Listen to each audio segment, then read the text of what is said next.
LA Natives podcast. Yo, before we get the show started, I've been noticing we've been getting a lot more engagement, a lot more comments, likes, shares, subscribers. Shout out to all the new viewers and listeners. We're going to be uploading all the podcasts to the Spotify, and this is our 95th episode. So if you like what you hear,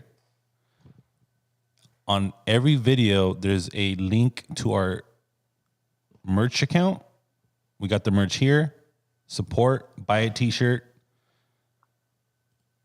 We're going to be updating the merch with new designs. Daniel, did you get the file?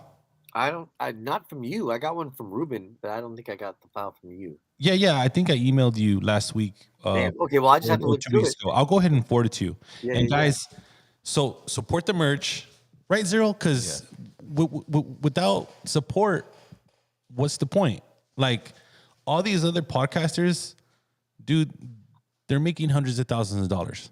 We're not asking for that. Well, we don't have the audience to, monetize in that way.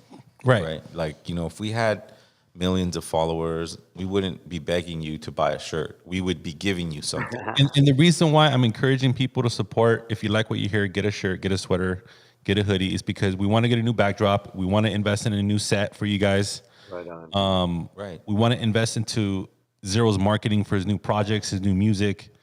And not just merch. We have Zero's mixtape on Bandcamp, and it's right here. Let me show everybody. Because a lot of people are tuning in, Zero. Right. So why not promote These are Your the music. products that we create, and all independent, all underground? absolutely 100%, and that mixtape is done with a lot of really big name producers like Anthro Beats. There's a few, big name producers on that project. And, I'm an artist, man. I'm not a promoter. So I write these things and I store them and I release them when I can.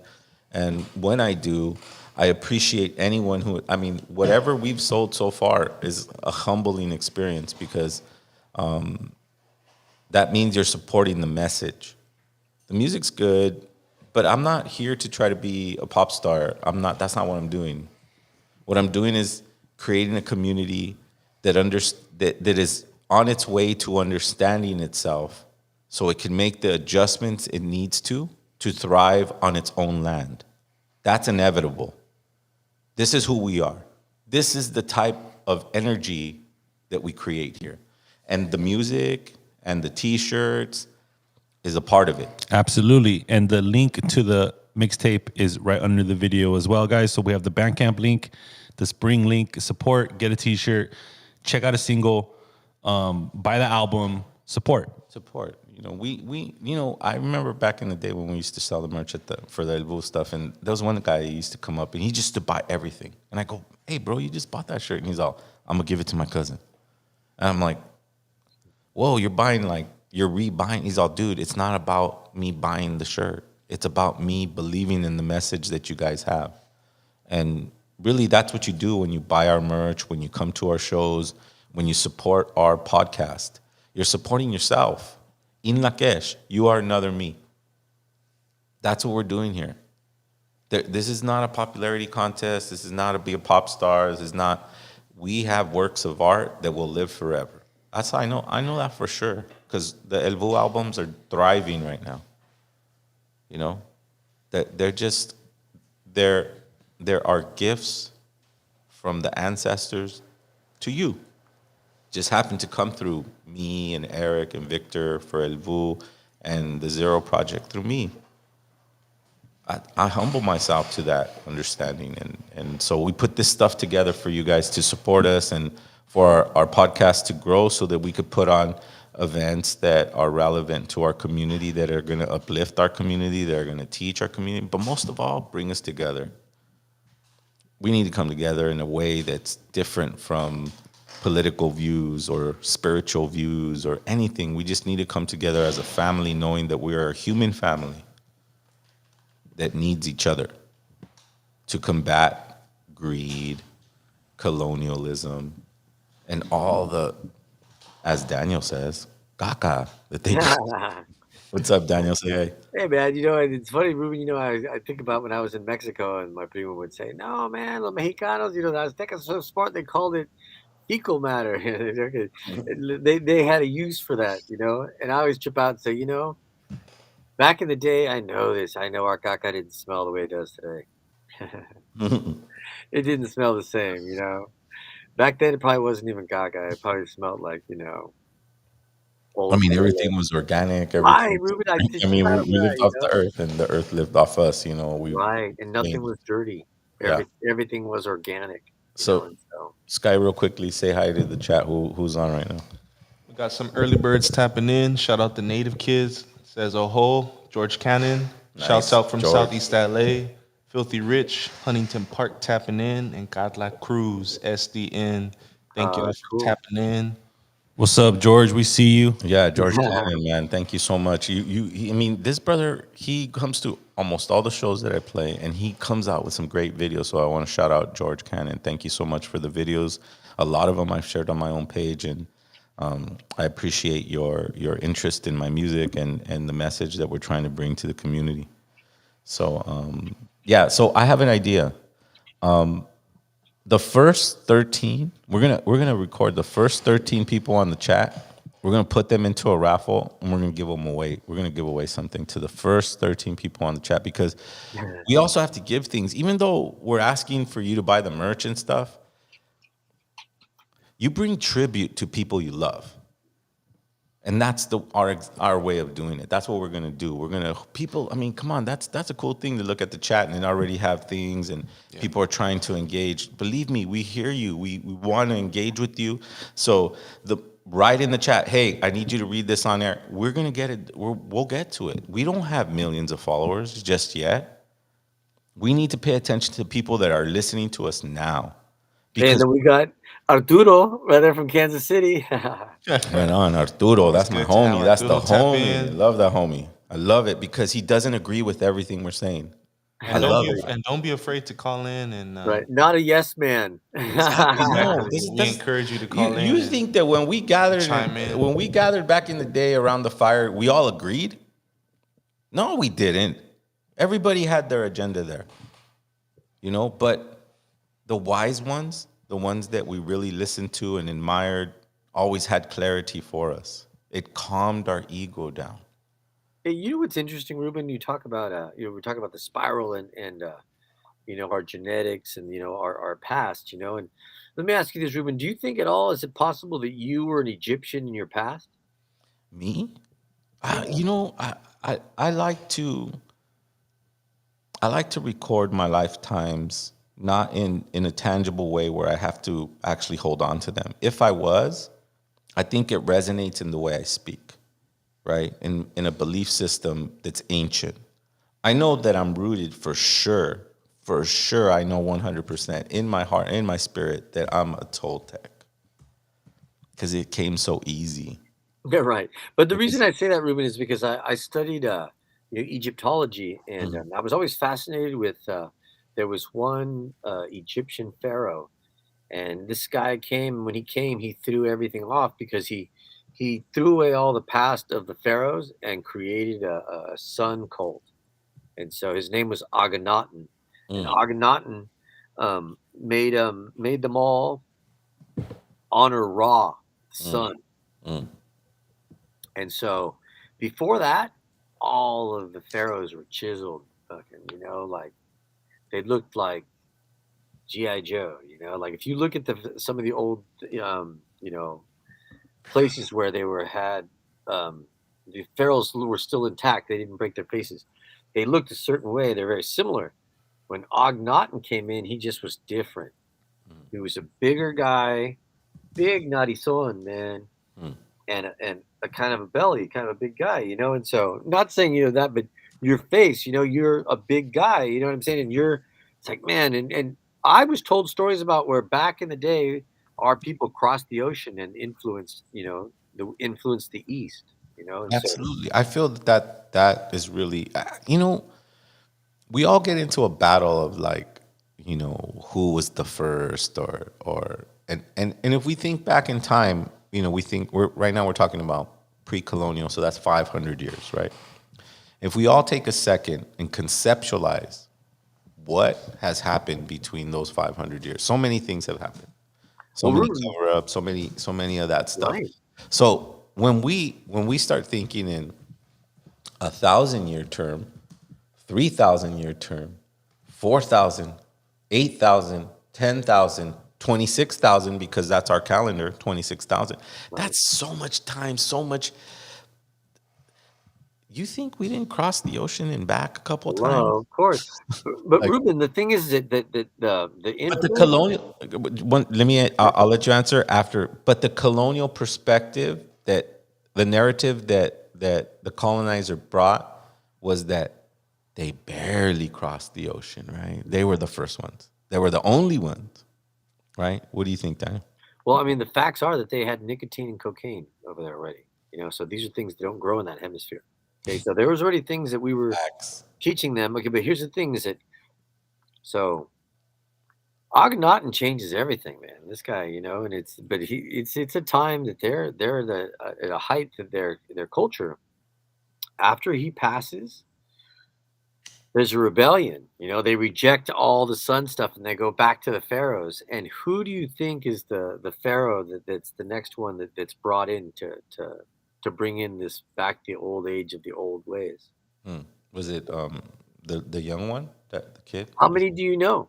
I only know. I'm blanking on his Take a name. guess, Ruben. Tutankhamun. There you go. You got it, Ruben. Ding, ding, ding. You win. You win the prize. That's who it Young is. guy, right? He was a young Yeah. guy, right?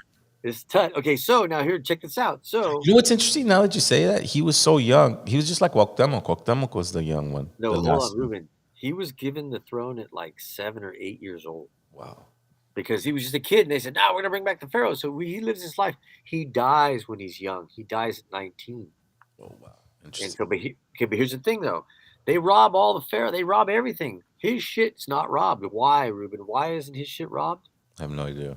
Because a flood came, fucking Mm. rained everything, and his shit got lost. Got lost until the Weddle found him. Weddle found, Carter found him in 1920. And so, and that's, truth be told, and what's interesting too is this, you know, it, but that's a story of this guy, that's who we know, and like, man, they're long histories. But what I'm saying, Ruben, is that your DNA back in the day had crossed the ocean, and said, hey, we're, because I mean, you think about it, it's just that our people did that. Again, this is what I trip off of. My dad, I think of myself, they're all from Michoacan, Mexico City. Well, he was the only one that crossed the border, came over here, said, fuck it, I'm gonna leave everybody, I'm gonna go. So somebody in your family takes that risk, and so it was your dad, and people take that risk, and we go and we, so I'm the benefit of that. I'm the benefit of that taking, and Akhenaten is a historical person who revered the sun, and that's what we do. Our influence is like, this is pre-colonial. They were saying, nah, man, the sun is your creator.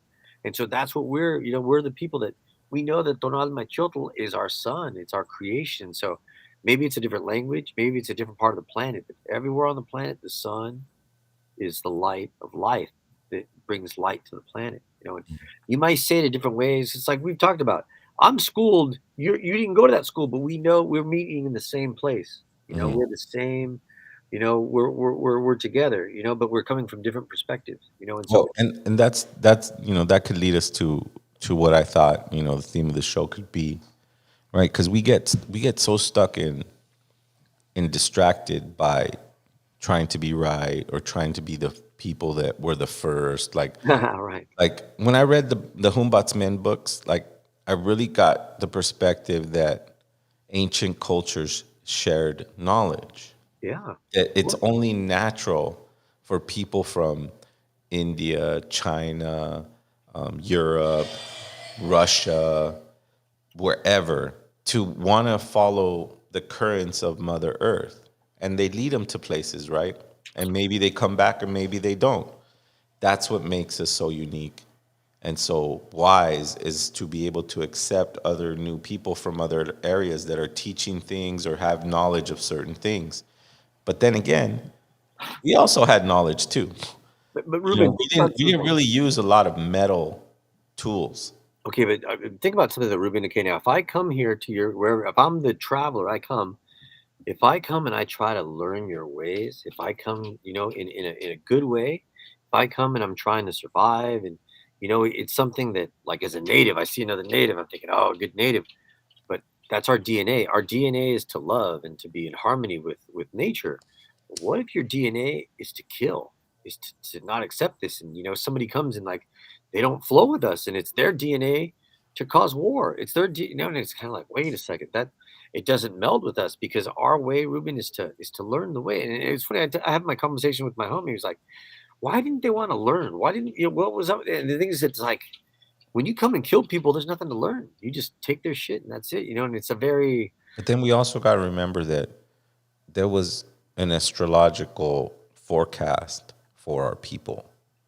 That, well, we looked up at the sky. You know what I mean? We actually had a big well, vision. yeah, but when we looked up at the sky, we understood that cycles ended and that our cycle would end with us. So it's not necessarily like, why did they come? It's they had a mission and they completed that mission, just like we had a mission and we completed ours, that we would create the stone and we would accumulate this wisdom and knowledge and this math, and it would preserve itself through the dark period into now, right? That's it's not that they came. Look, if they came, remember, we're talking about cycles of time that are over 26,000 years. That's what we have recorded, right? That's what I believe the sunstone, the Tonal Mashiach, is, and it's a 26,000 year calendar. No, right. Rude. I would say the homie in the chat, Palenqui. I don't want to say his name wrong, but the he's right on. He said, war is a primitive motive. Peace is highly evolved behavior. And he's right. And I trip out off of this, Ruben. We were talking about earlier today is how we as a Mexica, okay, as a Mexica, because I really pride to be a Mexica, and Mexica resonates from my heart. The center of Tonal Machotl. When you manage your Mexica consciousness, then you resonate from your heart. And think about this, man. We have to decide sometimes to swallow shit and to not fight that battle, because we see a bigger picture. We see a greater good of things. But the thing is, they come and they only think of themselves. That's all they think of, and there's no forethought in that, because it's like like we were talking about, you think about stuff, and I can't trip out of this, Ruben. You are a good father, and you didn't have anybody to show you how to be a good father. But I think that a man, when his intent is to be a good father, he don't need to be taught that. He knows what a good father is. He knows it, and I think that we as men, we have that in our nature to be good men. But it's just that, man, when we have to not be good men, it's hard. Again, too, having that partner, having that strength and that aspiration. But I just think I look to you and some of my fellow cousins and primos that are great fathers. And I think to myself, man, their dads were not there or just not very good. And how they managed to just really succeed. The And way it's I so s- prideful. the way I see it is that it's a really challenging. It's really challenging for one to have the connection that one thinks he has with the earth and the spirits and all that stuff, to understand that the dark period was going to come, right? And what it metaphorically for me meant is that they were converting our culture into a seed and putting it into the ground for it to be ready to rise again. Yeah, that's a good metaphor. Yeah. Like, it has to go into the ground. The plant has to die and give seed for the seed to be put into the ground, into darkness. Yeah. They're not that smart. They have a span of 500 years, and they really didn't rule the whole time. Most of that time was trying to get us under control. I agree. I Right? agree. That's a And very come good into point. the 1800s where they really got a hold of us, and when they orphaned most of our parents and they stole us and they kidnapped us and they put us in these, residential schools, churches, missions, blah blah blah. They took the children. They had to take the children. They didn't take the adults. Adults were too tough. They were not going to give in. It had to be the children. They had to steal them, indoctrinate them, rape them, Right. recreate them. It's such a long story, but what I'm trying to point out is that it's a very short amount of time that they've been in so-called power, right? Right. Well, If I recall, our Tlatoanis were put onto stone and were shown these are the leaders of the great mysteries. They give order to our societies. Why do these guys hide? Why are they in a secret society? well, Ruben, in a culture of competition, that's status quo. You can't give anybody an advantage. You can't help anybody out.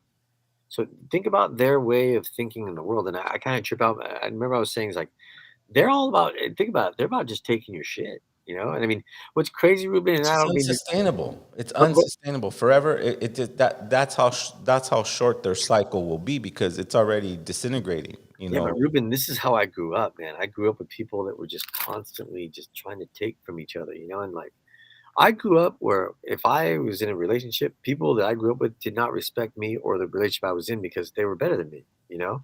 But that's what it was like to grow up being a brown face, the only brown face in a not, you know, in a not brown world. And so I just grew up.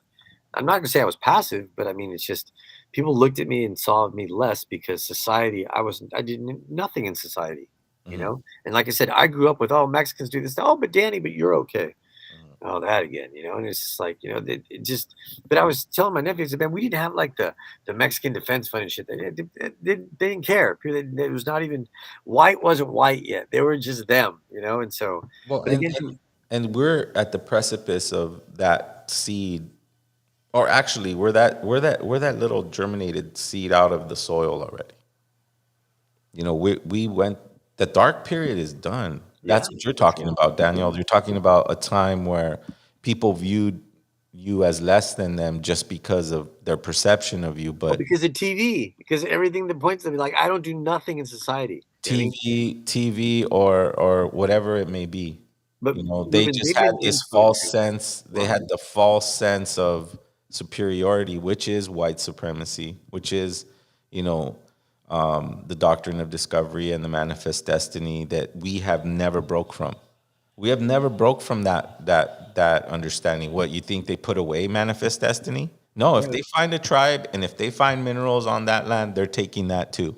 But Ruben, I remember, and I don't know, you didn't have to deal with this, but I remember hearing a white guy, you know, saying, "I love hunting, I love killing. It's my, you know, it's my joy to kill shit." And at that time, nobody said, "Hey, that's kind of weird." You know, it was acceptable. It was acceptable that this guy loved to kill. You know what I mean? That a sport of just killing animals, putting the heads up. It was like weird to me, you know. But and that's what I was saying earlier that I remember specifically, man, when I was in Mexico City and I was a little kid, little fucking mocosillo, just thought that I knew everything. And I said, okay. They say, hey, pretty well, you should cut, you know, kill the chicken. We're gonna eat the chicken. I said, okay, yeah, cool, I can do that. You know, acting all tough.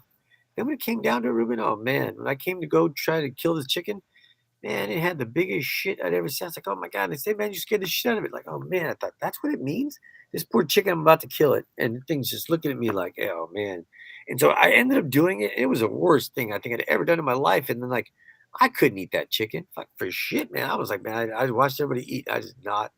But it just like, dude, it's not in me to kill. And if I ever killed something, man, I just felt terrible. But I mean, like, some people love that shit, and I just was not feeling that. It Well, just they was not. served their purpose. They served their purpose. They were here to shove us into the dirt.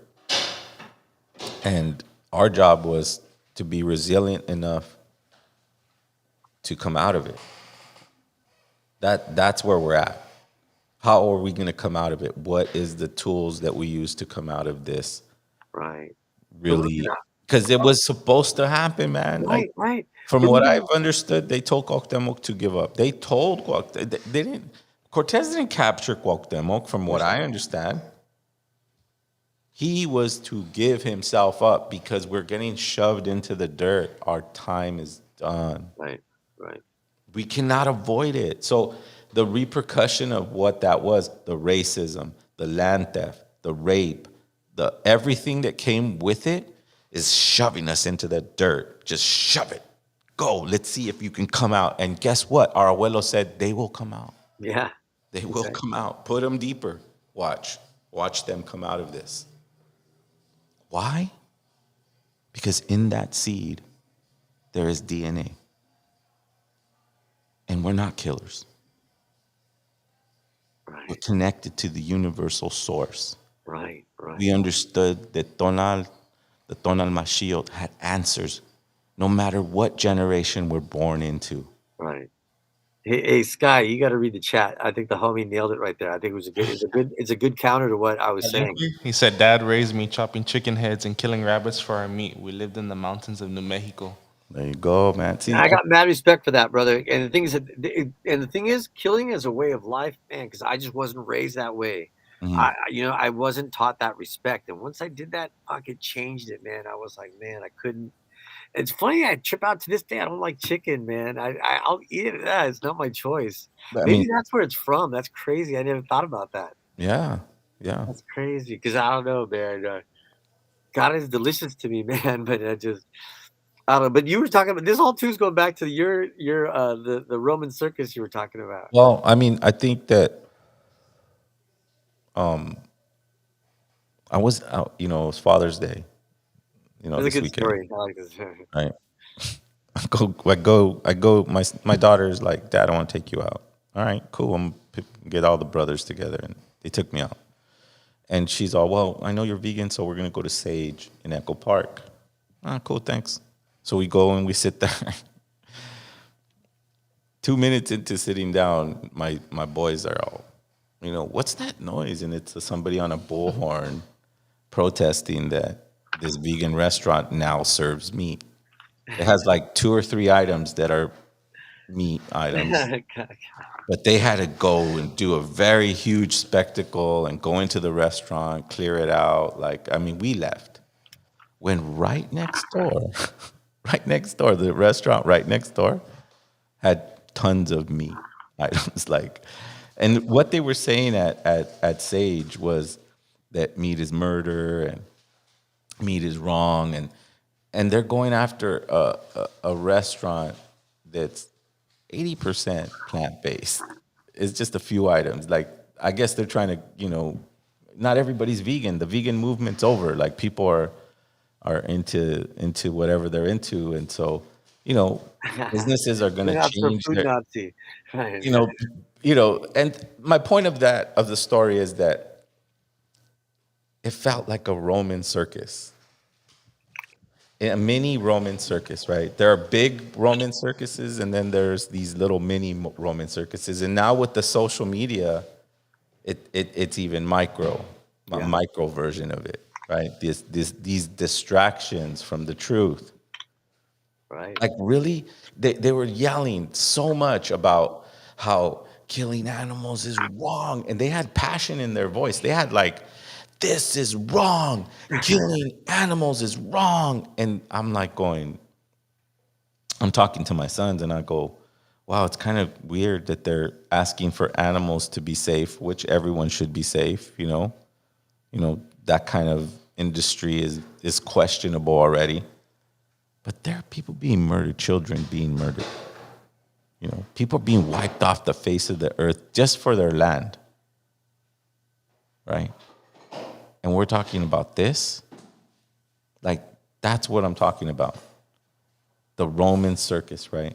Let's play that. Can we play that clip, Armando, real quick, so we can get set into, like, it's all along the lines. You gotta, when we're an Alienated podcast, sometimes we'll get a little.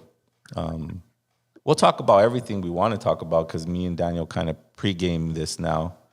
But here's the clip that I wanted to share with the audience about a man. We started studying this man in '94, and he had good information that really woke us up in that way, and we started seeing a lot of things, and that's kind of what led us to not our cultural side of things, but at least awakening ourselves against people who are trying to oppress us forever, right?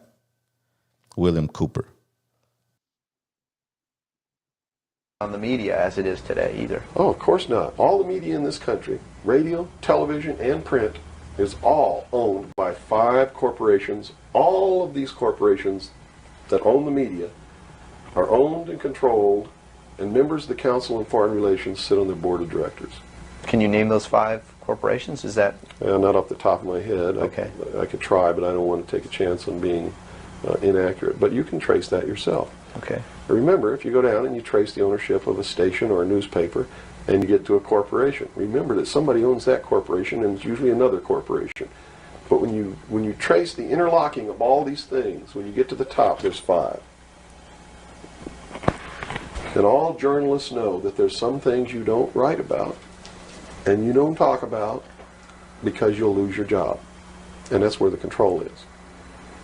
And that's why they pay anchormen like Dan Rather $2 million a year, because he doesn't question them.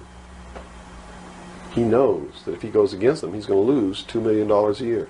Do you think a man that looks pretty and sits in front of a TV camera for the 6 o'clock news is worth $2 million a year? No way. I don't care how long he works, and I don't care what he does. There is no job worth $2 million a year. That's why they pay athletes these fantastic salaries. I was listening to the radio the other day. They just contracted to pay one player on one team $6 million a year. Can you believe this? And why is that? It's the Roman circus. What does the emperor do when the people become restive, and when the people are asking questions, and when the people don't like the policies of the emperor? He sends them to the circus. He creates a circus. He builds a giant coliseum. And he begins to throw the Christians to the lions. And he has great chariot races and football games and basketball games, all to keep the idiots preoccupied with things that don't mean anything in the scheme of the entire world, so that they don't have the time to learn what the truth is, so they don't ever get smart enough to learn how they're being manipulated, so they don't ever question the emperor. That's why they pay a player on a football team or a baseball team.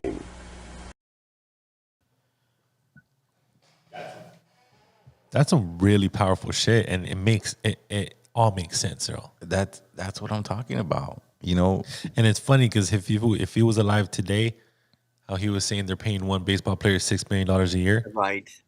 Now they're getting paid $50 million a year. Well, not how only much that, does no, Tony make they're for the getting paid Dodgers? 200, 3. How much is the Dodger Dude, contract? no, the Dodger, the Asian guy, Yeah, he's What? getting paid $40 million a year, bro. 40 Right. million. For how many years? I think for like 10 years. So that's close to like 400. 500 million, 400 million. 500. Can you believe that, This Daniel? was this That's take, I crazy, believe, dude. was done in the Crazy. 80s. In the 80s. So in the 80s, you know, a sports LeBron figure- LeBron James is getting paid, I believe, 25 million a year. Yeah, but you got to know those guys got to sign some serious. What do they call them? NDAs? What is it? The non-disclosure. NDA? Yeah, do you know they got to sign that shit? But look,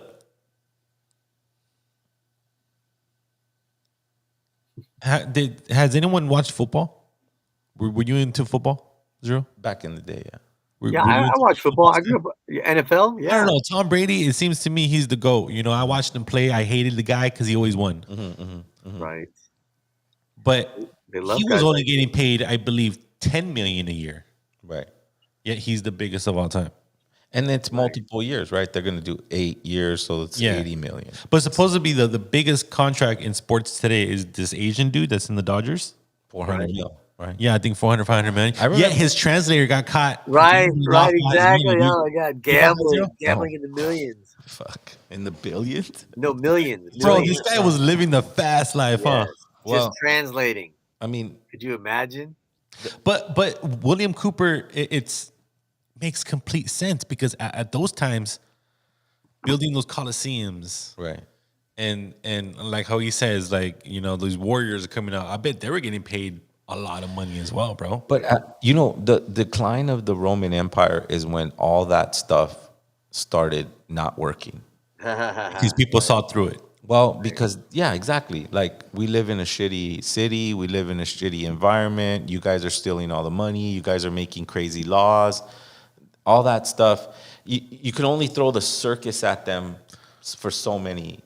And I played football in high school, and I used to hurt people, and I used to get hurt. And I knew the feeling. I was a starter. I was an inside linebacker Oh, wow, really? for Cerritos, yeah. That's dope. And man, dude, I saw a kid get paralyzed from the neck down. Wow. Wow. I know how dangerous it is. That's probably the only sport I respect. Outside of boxing, Here's basketball, dude. There's no, I played basketball all throughout my youth, and you just put the hoop through the net. Right. Hey, but you know Baseball what, is the though? worst, dude. Baseball, like, what do these guys do? Sit in Okay, the wait. bullpen? But Mondo, okay, now look at if you played football, then think about it. If you're in a car wreck, you sue for millions of dollars, right? Yeah. Okay, so as a football player, dude, are you not experiencing a car wreck like fucking every play, basically? Every play, bro. I used to go to the knees, bro. I Okay, used to try to kill these dudes. So I understand the millions that these fucking guys are making. Like, if you think about how many car crashes do these guys have to survive? Not every 200. week? Well, Not 200. Maybe not, but I'm just saying. weird dude, thing that Not even. football. I'll give them $2 million. It's just the reason why I respect football is because To you play a could- game. No, you could literally die out there or get can. paralyzed. You And if can. you don't play how you're supposed to, you'll get hurt. No, I Yeah. agree. Like my coaches always used to say, "Hey, bro, if you're gonna be a pussy out there, you're gonna get hurt. Wow, it's true though. It's But if true. you're gonna be going out there and playing like Yeah, you all play the hard, you skill, won't get hurt. you play hard, you won't get hurt. Yeah. And look, And the cool thing is about football is like all these guys train and practice for what? How many games per week? Right, dude. It's just One like game per week. Yeah. go So the one- stakes are high at every fucking game. Yeah, Right, yes, but go full it- blast. You have But to go imagine the NFL, man, multi-million blast. dollars. Yeah, I got a question for you in the chat, Mondo. They said, was Minnesota coaching? I was a Don, and they wanted me to start varsity after my freshman year, but me and my brother ended up getting caught selling drugs. Serious high down. We got kicked off the football team, dude. That's when they separated us. They There it fucking is. they didn't. Me and my twin brother, they didn't even allow us to go to the same schools. That's how troubling we were as kids. That's funny. I mean, yeah. Notorious. You're already notorious. But yeah, Look, Mazzotta, I don't know, but the coaches used to feed us creatine, some illegal shit. We used to pump it hard, and that was part of the training. Right. And low key, the coaches would put us to the side and tell everybody, "Hey, look, don't tell anyone this. This is some natural, shit that you guys could take to get bigger and get better on the field." And it was called creatine monohydrate. Have you ever heard about that, Zero? back in the days, like in my 20s, I tried it. So what I was told, if you take it and don't work out, you get Yeah, that's excessively crazy. fat. Like it's a protein that you have to take while you're working out. Right. Oh shit. I think it helps retain water. or something Yeah, like that. so it was brutal, man. They used to treat us like shit. They used to drug us up just for their benefit. Right. For the So circuit. a couple weeks. The circus, you played right? football. Right. Yeah, dude. The couple weeks you played football, man. So God. the reason why I It kind can of fuck brought up your this up life. is because there are some serious things happening in the world. We just went through something very major just a few years ago that they use these tactics to kind of push us through the agenda, right? And we need to be aware of it. So I thought it would be a good idea to share a little bit of William Cooper's message. And you guys go now you can follow whatever he said and did because he has good information.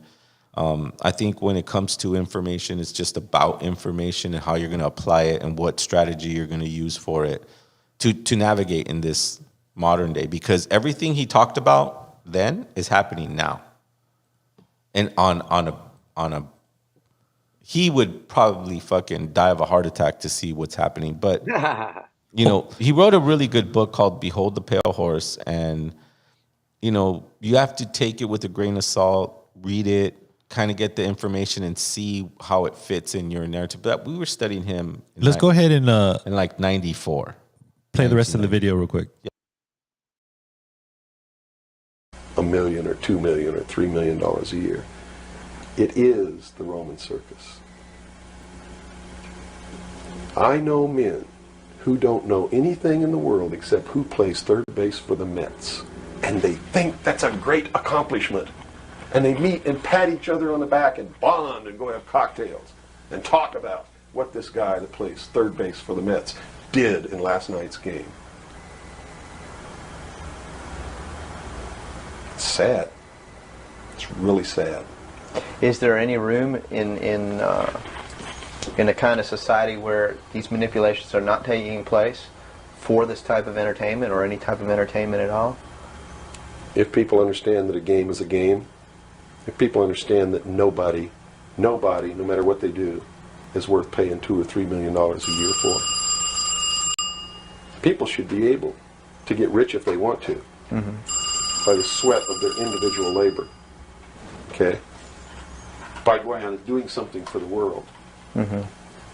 Not by taking people's minds away from the emperor. It's a game. Football's a game. Football's a game. But let me tell you something. When 150 of the most powerful men and women in the world can meet in secret in Baden-Baden, Germany, and plot the fate of billions, and nobody even cares about it. But 6 football players go to lunch together, and it's in the headlines across the country. You have a reflection of the society in which that exists. And it is a sick, sick society that is doomed to self-destruction. So based on that scenario, there's some truth into what these men are looking at. Absolutely. And that's what makes me so sick, is that I'm trying to wake up a people who on a daily basis are proving the ones that I'm warning them about to be right. Well, so that even though a minority, there are people out there that you recognize are awake to this, if they don't do something about it, they will lose that ability to be free in that way. That's correct. Whether they might think, well, I don't need to worry about it because I know what I know and I'm fine. It doesn't work that way. There's a connection here to everything. That is correct. That is absolutely correct. A nation of people who are willing to send their sons and daughters that they profess that they love to a foreign country to die, and they use the excuse to themselves that they're sending them off to defend our country, and they know damn well that's a lie, are doomed. Damn. What are they trying to do right now? That's true. They're trying to draft people to fight a war. You know what? I heard about that, Zero. Right? They're trying to draft They're actually people. considering drafting kids between the ages of 18 and 25. No one's going to go, but yeah, that's what they're trying to do. Because who's enlisting in the military right now, bro? It's kind of All like the Edgars running around in society? I mean, you may Throw have- those, all the Edgars out there, make sure you guys enlist. If you know what I mean, this guy. Yeah. I think that, this is crumbling right in front of our eyes. Like there's only so many times that you can go, hey, Roman circus, and, hey, by the way, let's, this country spent a lot of time teaching family values, to love your children. And now you're supposed to go send them off to war. Well, when remember, everyone- in Vietnam War and the Iraq War, Desert Storm, they used to enlist a lot of immigrants, and they promised them their citizenship. Right. So right. So that might Guess that, what? that might be a case. That might be the case here too. But the truth is, man, this is just, you can't convince people to fight this war. They're already in disagreement with it. They're already going, stop it, and you're going, no, you got to go fight it. And it's like there's no excuse to perpetuate this nonsense way of resolving issues on a global space. We can't sit down and be creative about the outcome. I think that's what the other the opposition is doing. but I feel like war is brewing right now. When look, this is the response that, from what I've heard, Putin responded right to NATO. Right, he said, if you do this, we're gonna attack your military facilities where they manufacture all your bombs, all your guns, all that stuff's gone. You're not gonna have it. Right? So he's not going, I'm gonna bomb, fucking Paris, like they did in the 40s. Right? It's a very strategic back and forth that's happening. Yeah, and I heard Russia's in Cuba right now. They were doing some military Exercises. exercises. Yeah. And Cuba's literally like what, 50 miles away from Florida? Man, I wish I would have fucking saved a YouTube that I had ran into a few years ago about a Hopi. Like, he was kind of like just kind of a seer. He wasn't a medicine man, but he kind of had visions. And he had predicted that China and Russia would invade the U.S. through the ocean, like through Florida, like that. And Man, imagine a ground invasion. now it's already happening. So, I mean, I think that people are in a rush to stop that seed from sprouting from that dark period. You can't keep people in a dark period forever. That just does not make sense. That just tells me that your wisdom is weak because it's not based on observation. It's based on linear thinking, right? We have cyclical time thinking. Like we think that time is a cyclical thing, not a linear thing, where you could keep adding this new drama to it and everybody's going to fall for it. That's what I call the Roman circus, right? Look over there while we do this over here. Well, Ruben, you said it, man. I remember this guy Cooper said, okay, 6 football players go to lunch, and everyone's like, okay, this is a big deal, right? Mhm. So now, and that's what we were talking about today, it's no longer the 6 football players. Now it's your people showing up at your Father's Day saying, hey, no more meat, So now it's no longer those 6 dudes. Now it's everybody. So everyone's so distracted. While everyone's being distracted, Hello? Did he get up? You think he froze? Did he? I think we might have lost him. Did we lose Daniel chat? Yeah, I think so.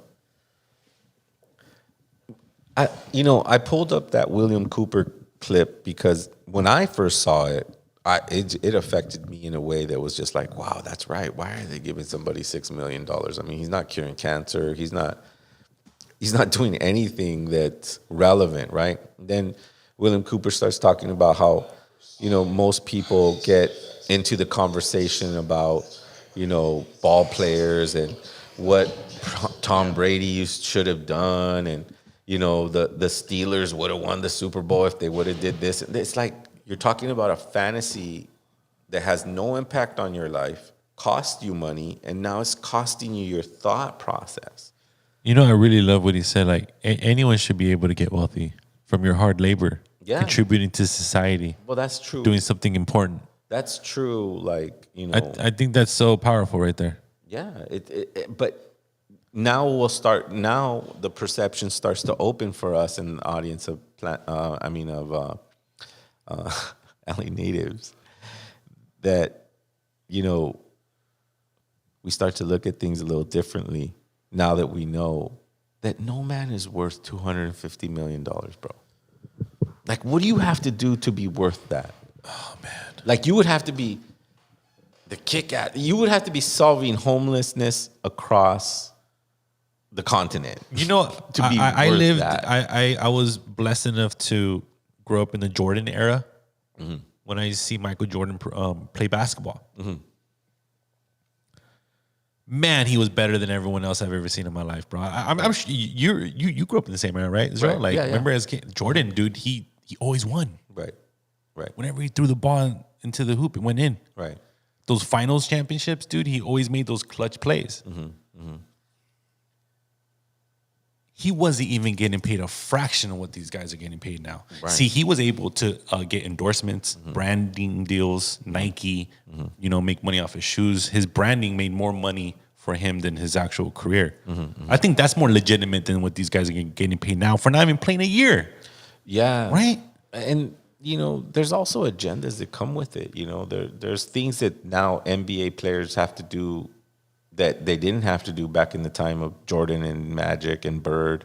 Right. Those guys were grinding, laying the foundation for everybody, and they were getting paid a fraction of that shit. I mean, nowadays a sports contract comes with so many things, and social agenda is another one, where if they're trying to push through an agenda, they're going to use the popular people to for example, I remember when COVID broke, right? When, back in 2020, when that broke, it was Cardi B, talking about how, oh my God, and so and so, and boom, it got super viral after that. So the most highest paid athlete right now is Cristiano Ronaldo. And how much is he? He's a soccer player. Is he getting 100 million a year? His total earnings right now, the world's highest paid player,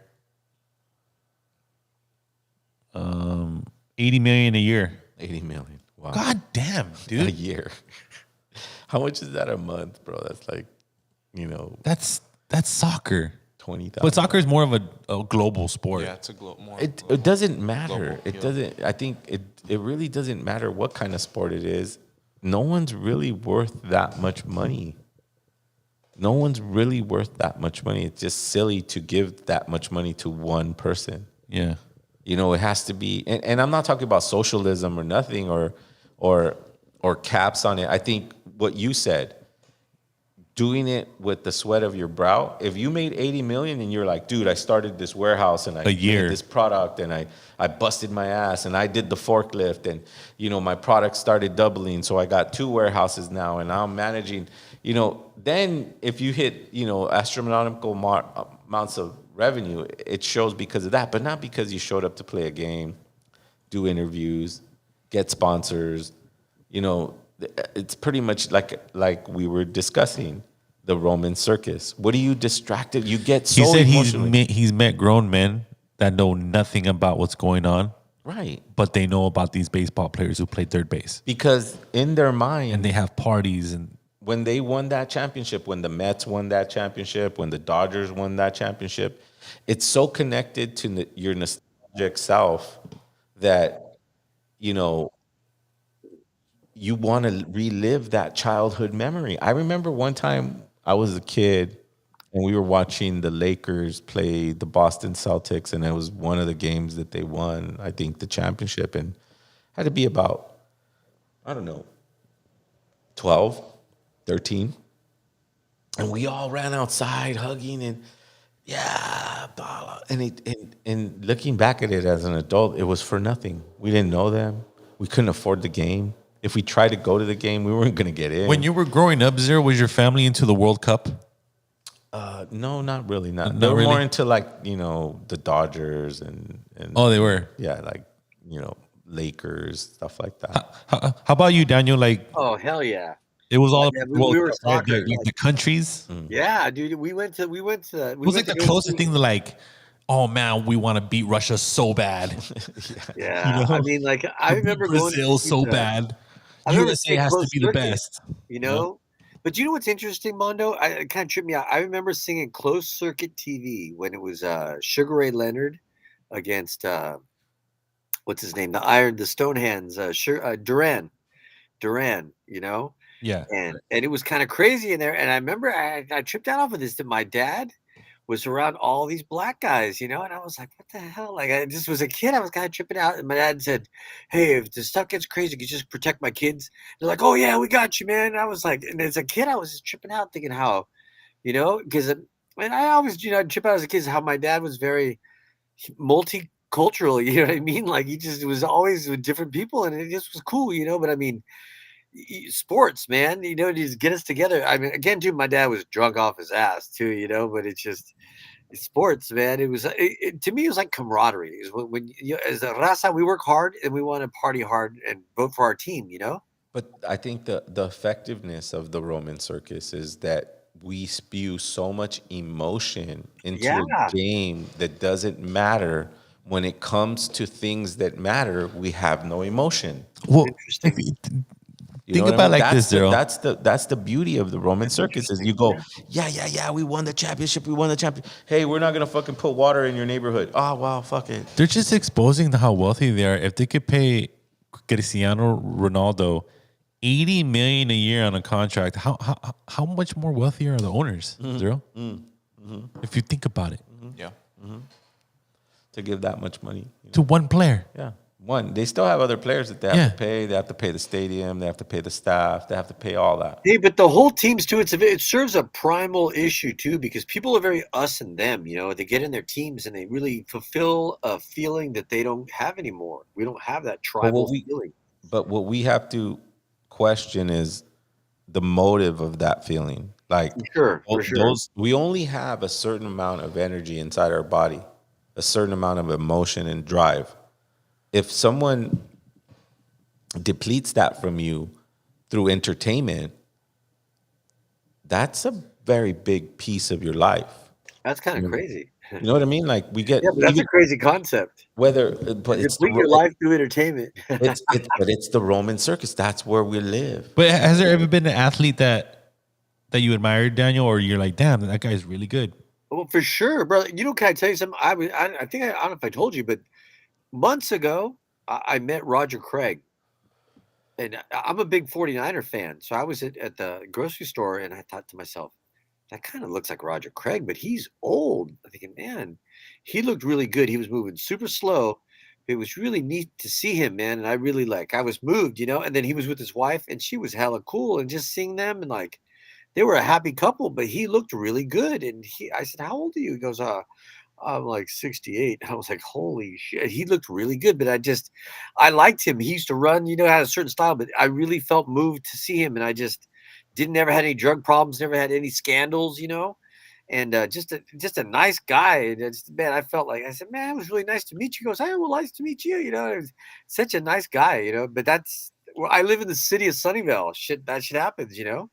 Sky, what does that one say? The big one. It says 80 mil is just printed. It's just printed paper. The only value of money is the value that we as society put on it.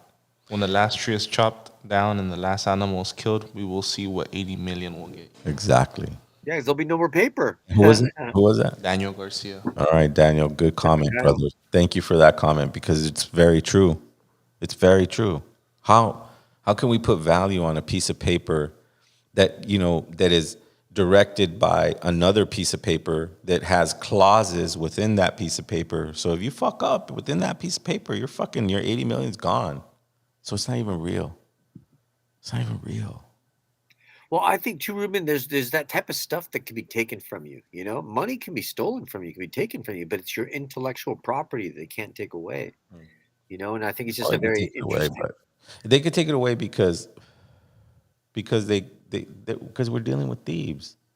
Yeah, but Ruben, but they can't take away your beats. You'll just make more beats. Well, yeah. That's what I mean. That's what I mean. Agreed. That's what I mean. Because that's where we're at with Ali Nane's podcast community is that's what I mean by creativity. Like, go ahead, take it. I'll make more. There's way more where that came from. We're just, you know, you're stealing one nut and there's a whole pile over here. You know what I mean? You have the wrong concept. So obviously they pay these players who they feel like could potentially win them the championship, right? No, they pay these players because based on their skill. These players bring out the emotion in the men to waste their money on something they wish they could do, but they can't do no more. It's always for the chip, for the belt, or for the title, or for the trophy. Sure, that means nothing. The finals or the Super Bowl. What do we get out of it? No, but I think that with look at the Japanese guy for Dodgers. Okay, supposedly he might be the greatest player of all time. Right, that's crazy. They're comparing. Okay, but Mondo, why is that crazy though? Comparing him to Babe Ruth. They're comparing him to Babe Ruth. I didn't obviously grow up in the Babe Ruth era. That was like in the 50s. Few people did. But this reminds me of this. This reminds me of this. What you guys are talking about, like he's going to be the greatest player. He is the highest player, whatever. We're getting back into that Roman circus thing, right? When we critically think of things, right? Think of two boxers or two MMA fighters, right? Yeah. Mm-hmm. They have a contract. They signed that contract, right? They said, you know what? We're going to fight for this amount of money. So the whole talking to each other and shit talking to each other just becomes not even real. Right. But look, you can't compare Babe Ruth to this Japanese cyborg. What I'm trying to say, because Babe Ruth would get drunk, right, smoke cigarettes, and then go up to bat and hit a home run. But what I'm trying to say is that they're using Babe Ruth because they know it's going to get you mad. Yep. They know it's going to get the real hardcore baseball players. They know it's going to. How can you compare this American icon to a Japanese foreign player who hasn't even played 2 years yet? Right. Wait, Mondo, did you say cyborg? Yeah, dude. Okay, this but guy's hold like a on. I think that's machine. okay. That's a good word because to think about it, bro, this guy is a machine. But my point to this was, Ruben, my point was this, okay, is that you're right. But here's the thing. This is great marketing, and I'm gonna tell you why. You're talking about a fight, okay? Two guys fight bad, okay, then the bets or whatever the fuck. This guy's baseball. How many games is this guy gonna play? How many times is this guy gonna go all over the country? And I tell you already this, and this is trying to trip me out. How many Japanese people are buying his jersey and going to his games? You know, because I heard that fucking the Dodgers, there was more Dodger fans in New York than there were Mets fans, or was somewhere. And I thought to myself, okay, that guy, he's making his money back. And I'm just explaining that if you understand it, they could market this guy. You know what I mean? And if they market this guy and he's selling jerseys, Well, they're going that's the Roman circus. right. No, I'm saying, but Circus is you're to get you upset, to use words that are going to trigger hardcore baseball fans, and especially a little bit of bigotry. but he's a great player though, Ruben. You Oh, can't. he could be as great. He could be as great as he wants, but you don't dictate a person's career until after it's gone. Not I agree. I agree. It's interesting you say that. so as a critical thinker, when they use things, he will be the great, or he has the potential of being the greatest player of all time. They're rallying up baseball fans so that they can start talking about it. What do you mean? You're right. What do Yeah, you mean he could have been? He's only been in the league, and there's the Roman circus, bro. right. And there it is, right there. I'm glad we're talking about it because this is exactly what the Roman circus is. We don't care. What the fuck does his salary do for us? Right. Even if they won 10 championships with his motherfucking ass on there, what does it do for us? Dude, Does it cure homelessness in LA? Dude. Does it cure homeless in LA? these two old white men are extremely excited to meet him. Right. Because they know we fall for it, hook, line, and It's sinker. bringing in the money from. Yeah, we fall for it, hook, line, and sinker. We believe that this is a great act. Just like William Cooper was describing, like we honestly think this is something to talk about. Oh my God. But No, when you we know, talk Ruben, about- I can't agree more. And I remember feeling that way about people that were talking about comic books. And I was like, man, I'm just not into comic books, man. Like I wish I was, but I was just so out of the loop because I didn't read, Spider-Man #4. There it is, guys. $700 million. Right. 10-year contract. Yeah. Wow, Zero. Almost $1 billion. Yes. Yeah. He's almost Billy. Yeah. Exactly. Okay, Yeah. so Otani will be on the Dodgers payroll for the next 20 years under the unique terms of a 10-year, $700 million contract he signed with the team in December. Yeah. Otani will only make $2 million each. So 20 million of for the next first 10 years. Yeah. And then, I heard that too. He has something set up so that all of a sudden after that, he's like, because the money's accumulating in the meantime. Yeah, so they could have more cap space to. It's sign all other players. forecasted money that they're expecting to make. I nailed it It's a right there. goddamn stock market. Yeah. I mean, the thing is, it is a circus, but it's also a anything. circus that's funded and people are making money. People are making Yeah, I money. guess if you're a gambler and you make a living off of this and that's if that's the way you feed your family, then yeah, it does have relevance in your life. But Check out this contract. Otani's contract calls for $2 million annual salaries and $68 million deferred each year without interest to be paid deferred. in 60. Look at to be paid in 68 million installments between 2034 and 2043. Yeah. Dude, he ain't gonna do shit, and every year he's gonna get paid 68 million a year. That is nuts. right.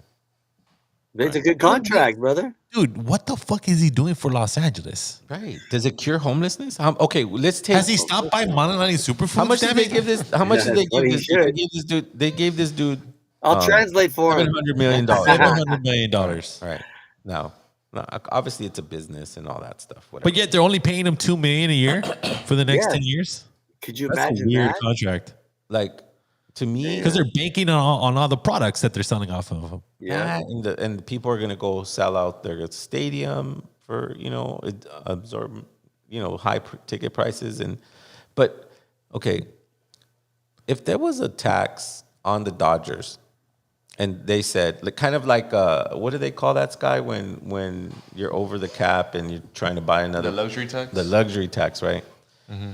If there was a luxury tax for Los Angeles and said, okay, we get it. You want to get the greatest player of all time, and you're Right. going to throw $700 million. Well, there's a luxury tax for Los Angeles for that.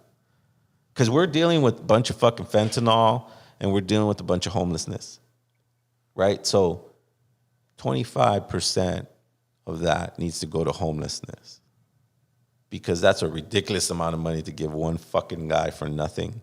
Yeah. That's the kind of math that we need to start doing. Yeah, but what about the five Because guys? I bet you that teams will start to think about being in your city if you start doing that. Yeah, but Ruben, don't you think those five guys that own everything probably own this guy? Like this guy's just a penny. It's just a drop in the bucket for them, you know? I'm sure that like it's a Roman circus, bro. We live in like, even the politicians, like, even Biden shitting on himself on stage. That's No, all bro, I'm gonna kind tell of. you what, man. If Sky was making $800, I'd be cleaning up his shit. You know what I'm saying? 800 million. I mean, sorry, not $800. That'd be too cheap, man. But you know What what I'm saying, though, bro? You got me what is that? $800 million. It'd be like, hey, man, I'll follow him around for a while. You know, that's a lot of money, bro. If you just put that $800 million, you couldn't even fit in a room with that many dollars. What is that big comment say? Is that the same one? It says there's planets and asteroids in space full of gold and diamonds, but they have not found any trees or real liquid water yet. Here on Earth, diamonds are worth hundreds of thousands, and wood is cheap. Right.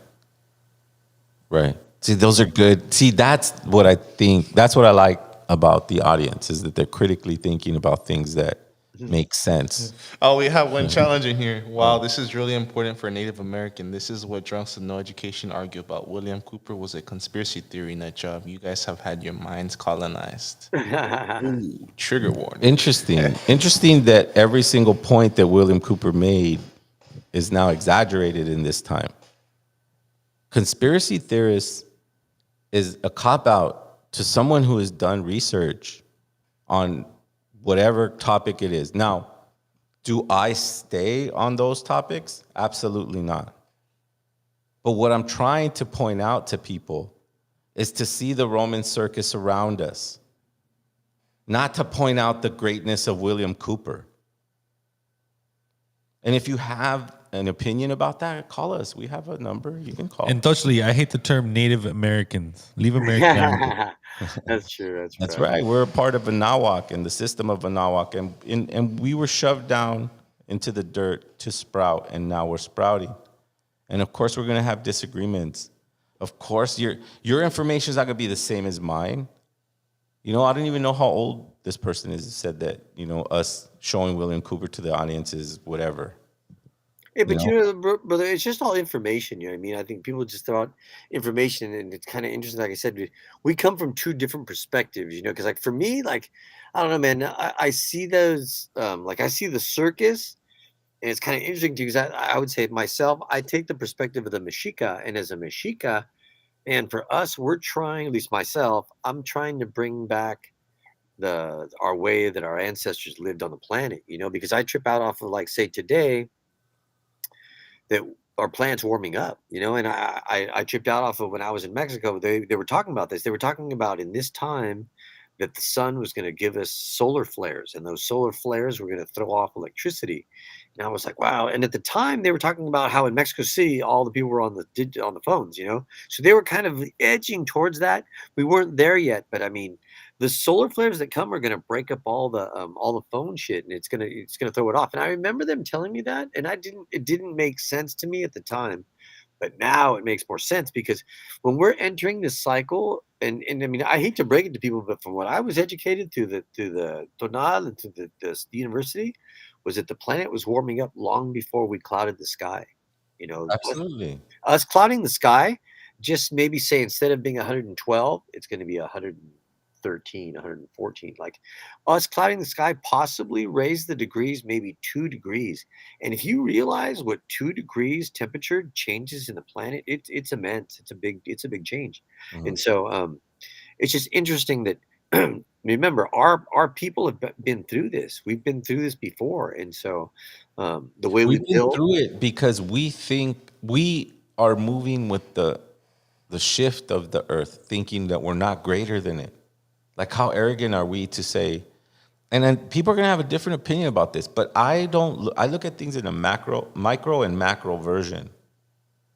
And it's arrogant to say that man can control the earth. It's super arrogant to say that. It's not. Humans are like fleas, are like bacteria. We're like bacteria, a small part of something very complex. Bro, anyone watching or this podcast, when you guys saw that William Cooper segment, did it make sense to you guys? Comment, leave a chat, because it did to me. Right. Why? He's not I'm sure he is a conspiracy theory nut job, but from the you just showed me, Zero, bro, that's an iconic clip. I'm not going, hey, William Cooper's Jesus Christ, bro. I'm saying this is something I read when I was in my teens. The thing is, Ruben, You always remembered it. Yeah, I thought, and I look at it now, and it's worse. It's relevant. Yeah. It's worse. I mean, the guy was talking about $6 million to be one. Now we're talking about $700 million. And we're just going, do the research, read the book. And we can't see that. He throws a fast pitch, guys. It's like, come on, man. Like, his fucking translator is embezzling his money for the sake of arguing. Oh my God. The thing is, though, but the thing is that you find it, though. Here's the thing: they don't have a plan. So because they don't have a plan, a lot of their stuff, a lot of the stuff is unraveling. A perfect example is like, man, the Supreme Court. Come on, man. The Supreme Court right now, that is like the most unjust, immoral, lopsided, fucking non-reality. Like, get the hell out of here, man. Those people, like, it's funny. They should call him Clarence Thomas. I mean, like, it's just it's a joke, and it's crazy because the experiment just went bad so long ago, and like a lot of us allowed the experiment to happen, man, because we're doing our jobs and we're all part of the machine, but. Man, I'm not so sure that the end result, that we're all in the same agreement with what the future is, I don't think we need to be. I think everybody needs to keep their sovereignty, have a good opinion, have an opinion that makes sense and how it contributes to the community. I didn't bring up that clip to convince you that this person, William Cooper, is important. I thought it was an important thing to start the conversation. But if what he's saying is true, Ruben, it doesn't matter who he is. You think about that, regardless of who he is. If you speak truth. It's just to give an example to go look how we distract ourselves with things we can't control. Kind of like when Biden said, I think I saw something about like someone asking Biden, like, oh, well, the people are disagreeing with your moves, your political moves. So they're talking revolution. And he said, well, you need F-16s for that. You need to have an army to do that. So, Zero, guys. So then again, we're just saying shit like if we're. I never was interested in sports bars. Bad enough, I wasn't really interested in sports like that on the mainstream level. But to go to a fucking sports bar, Zero, what are you gonna do? Get drunk, watch sports, and talk about things you can't slap control. each other's asses, and talk about things you can't control. Yeah, that's the only thing I'm talking about. Not the person that said it. He brought up a good point. Just like if Sky would brought up a good point or Daniel would have got a point, I would have put that in front of us. It's something important that I thought we needed to discuss. Not who the person is. Don't get stuck on that. No, Ruben, it's don't get stuck in the messenger. Yeah, it's like, come on, bro. It's really what the concept is. Can you see the concept of us arguing over things that will never change? Unless we do something on our end with whatever creativity we can come up with. Just use information and know that I'm not trying to convince anybody of anything. I'm sharing what I've studied for a very long time and putting it into your view. Now you have an opinion, and this person didn't like William Cooper. I just don't like when people use conspiracy theory. I don't like that. Well, they're like trigger words, It sounds stupid. Like what? Does it have to come from your credible source? 90% of all the conspiracy theories that were told to me end up becoming true. And then they still call Am I it right, that. Zero? And they I still don't know. call it that, right? They still call it that. It's you're a conspiracy. I don't believe in anything other than my practice. Of course, I have opinions. Of course, I see things. It's normal to see things and say things. But my practice is where it's really rooted. Right. It's really about the practice. Me getting up at 6, me coming at 12 noon, and me saying sunset and connecting with that understanding. My fasting practice, my mineral consistency. These are practices, bro. This is we're just talking. Let's start sharing that. Start sharing what you do for a practice. Okay, So well, I it tell you, really- it's funny. On that point, do you remember how we were talking about? And it's kind of funny. When I first came to LA and we first met. Okay, now me, like I said, I'm not. I don't like to use this word, but I'm not a hater. I always kind of go to places I kind of got to adjust and adjust to LA. But when I went to LA, man, I was an outsider, man. And there was no love for me when I got to LA. And so, Mhm. and I was saying initially, like, truth be told, you didn't really like me when we met. And I myself, I liked you. And that guy's hella cool. I was like, but we got through it, But the thing is, Ruben, it's just we get through it, And I myself, I learned early on, a lot of people don't like me. When I was little, adults didn't like me. And that's what I struggled with because I would say, how come they're mean to me? What did I do? And I would talk about adults that were mean to me because Mhm.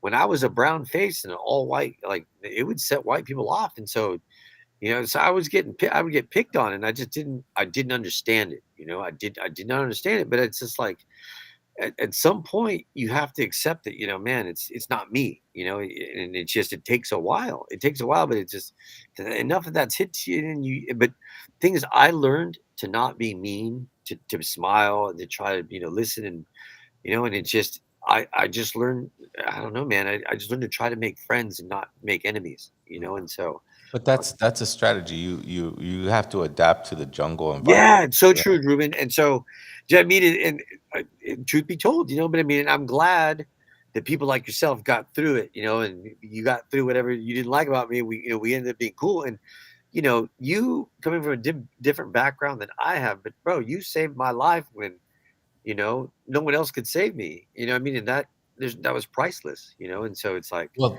that's the way I view this reality, this experience is that you're kind of running, and if you can help out the next person that's running beside you with whatever water, whatever, metaphorically speaking, you know. I'm sorry. The chat. I love the guy. I love Palenque. He says, "I try not to hate haters, but it's not easy."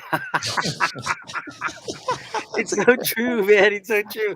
But I mean, the thing is, we can think about the hater puts out what's inside of them. Well, let's You okay. know? Well, let's take a step back because remember we're in our own environment. This is LA Natives chat, right? We're not in somebody else's chat trying to butt in and give our opinion. No, These are no, but even if the organization- chat is disagreeing or whatever the issue may be. Remember, we're family, so we're just discussing. It's like a loud conversation we're having with each other. Don't lose focus that we're here to learn from each other. I could be wrong. I don't have a problem being wrong. I like being wrong. You're funny. I don't like. So I being could fucking learn. wrong. I need I to hate being learn. wrong. Well, I mean, it's just what I mean by that is being humble enough to No, say no, I know. I Yeah, was yeah. wrong. Not like it, like I don't have a problem with it. Well, being wrong is learning, Ruben. Right? You learn something. It's like, oh fuck, Absolutely, and it's up to you absolutely. to learn or to stay a pendejo. And everything I learn is like gold. Everything I've learned in my life has been gold because it helps me navigate this reality. And that's why I brought up this topic to just be critical about what's distracting you Right. in any regard, whether it be work, family, school, business. Right. Right. Don't be distracted by things that don't matter that you have no control over, like a football game or somebody's quinceañera or whatever the case may be. You know what I mean? Like we don't have time to waste the internal emotion that is given to us that we call life. It flows inside of us. It's a precious gift to be distracted by nonsense. That's funny. Say that again. Just say that again. It's a precious gift It's a precious gift. to be distracted by nonsense. Oh, did I say that wrong? No, you said it right. Yeah. You said it perfect. You Like, fucking- yeah. Well, I mean, I just get into, I kind of blank out and I start, really No, but just I like it speaking 'cause from you know my the reason I YOLO, think of that? from my heart is it's really a message that we're trying to come back together, and it's not too hard, but we're making it hard because of the distractions that live outside of us. Right. It's not that hard to be communal. Right. It's not that hard to be in a tribe, like-minded individuals. LA Natives is a tribe. We are like-minded individuals. Even if you think I'm a conspiracy theorist, but you're on the podcast, we're what, an hour and 20 deep, an hour and 30 deep? We must be some sort of a family. But Ruben, I think honesty, when we're honest with each other, we realize that sometimes we don't share the same perspective or not always. And that's the okay. same. And that's But that's to me, that's a special kind of honesty. Not everybody can appreciate or can have that type of honesty. And I like it because if through honesty, man, we don't have many apologies, you know? Yeah, I appreciate it. I appreciate it. But remember, just know that some words are a little triggering in the sense that, people on LA Natives aren't conspiracy theorists. We are genocide survivors. Right. And don't take the word genocide lightly. If you think genocide is just like a whatever word, look at what's happening in the region of Tonantzin where people are being murdered. Well, that's a lot of the planet, Ruben, but yeah. Oh, you know where I'm talking about Yeah, specifically yeah. without having to say it. Where people don't have no guns. People don't Yeah. they're not even fighting back. They're just Exactly. being killed. They have no guns and fuck them because we're trying to kill this person or these Right. persons or It's this just the group. wrong. But if you gotta kill people, your shit's fucked up. You gotta Yeah. go back to the drawing Again, it board. goes back to what you said, the killers, Yeah. right?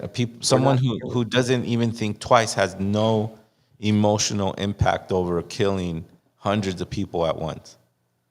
When I used to hear the stories of, when the U.S. was coming west and they were just murdering all the indigenous people, some of the stories are horrific. Yeah. Some of those stories are coming when people are sleeping, children are sleeping, horses trampling babies. But that's what people a coward does that, Ruben. They're just Yeah, cowards. people shooting old women, 90-year-old women in the head. Right?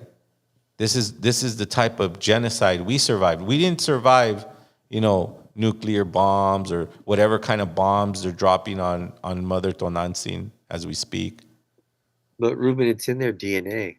Yeah, maybe. The sad thing, it's in their Sure. DNA. Sure. But here's what they miscalculated on. We have a 26,000-year calendar, and in that calendar, there is a symbol that is a part of our sacred calendar, which is Mikitzli, death. We have a relationship with death. This is how we survive genocide, because we have a humble relationship with death. We know it's going to end. Our life is going to end. But did we live it to full potential? Were we able to enjoy the experience without taking it personal? Understanding that we have many, many challenges in many, many lifetimes. But can we center ourselves through what my brother Daniel talks a lot about? Yeah, but We both talk a lot about. Right. We talk a lot about. I like that word Geishli, Ruben. You know what I'm saying? The Geishli is Yeah. your spiral, your belly button, Right. And so it's interesting we were talking about Mikishli is death, but Geishli is your belly button, So it's like the negative of your life is death. It's like, wow, and I was explaining to you, how we language and sound, how the Geishli, if you spell it with a Q, you're gonna lose it. But if you understand that Geishli is XIX, then you could look at Mexico and you could see in the middle of Mexico is the Geishli, because Mexico is the belly button. We live in the belly button of the moon, I call the shots as they are. I tell you the truth, no matter who it hurts or helps, even if it hurts me. That's dope. So, yeah, he's really cool. I think I liked him.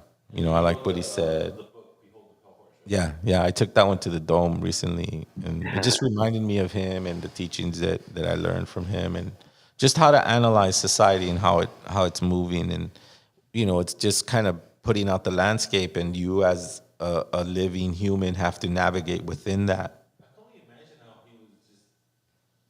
I can only imagine how he was just living, dude. Like he just saw right through this bullshit. Right. He must have been Ahead of everybody, Mondo. He You know, Armando, way ahead of time. He's the Alex Jones of the 80s. Yeah. He's the Alex Jones of the 80s. Because he got assassinated, right? Like they they surrounded killed his him. house. They thought he was crazy. He had a gun. Yeah, they killed him. They murdered him, you know, because he's a conspiracy theorist. You know, they had to take him out. So that was his tragic ending. And Yeah, they were trying to prevent today, and today was going to happen regardless. Man, they let that shit out. You know. well, I mean, you know, I was seeing this ad on social media about the new Ray-Ban glasses. Have you seen those, Daniel? No, I haven't. You know which ones I'm talking about? No, I haven't seen them. They're Ray-Ban glasses. They have a camera, a microphone, shit. and you can access your phone through it, Oh, okay. through command. I think through Are voice they command. Ray-Ban or Google? Huh? Are they No, those are Google? Ray-Bans. Those are Okay. Ray-Bans. What I'm trying to say by that is that that's spy technology. That's spy technology they're giving to everyone now. Yeah, Come I on, thought they dude. would You don't make a think movie. back in the 90s they had these glasses that could hear and you could talk and you could take photos? Come on. They release things after they feel like it's Right. can be They make the mainstream. money. Right? Now, oh wow, let's release this. It's like that's what cell phone technology is. They used to an email technology, getting instant messages. This is spy technology that eventually gets released to the public, and then we start using it. And they have to release it so that we can continue this Roman circus of nonsense. You know, we have influencers, what people we call influencers, who have influence because they eat spaghetti or some shit like that. You're That's an funny. exaggeration, you know what I mean? Right. But you know, if we start really, it's kind of like that high played sports figure that's getting this extraordinary amount of money for playing a game when we have very serious problems. It's kind of like us sending billions of dollars to another country when we're struggling with inflation, homelessness, drug addiction, and the economy is just not very good. I thought this was interesting, Zero. Let me play you this clip. Sure.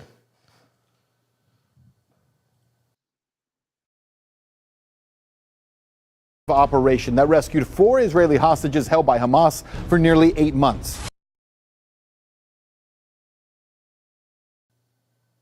Just to update people, did you hear about this this event that happened in Israel where they just rescued a whole bunch of hostages? No, You didn't hear about this? No, I didn't hear about that. not yet.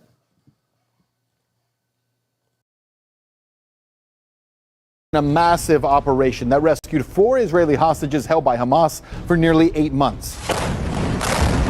Both the Biden administration and the Israeli government hailed this operation as a success, but others have been critical of the fact that 270 Palestinians were killed.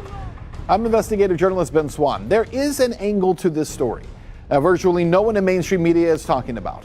The fact that there appears to be clear evidence that not only was the U.S. involved in supplying munitions for the operation, but there may have been U.S. boots on the ground.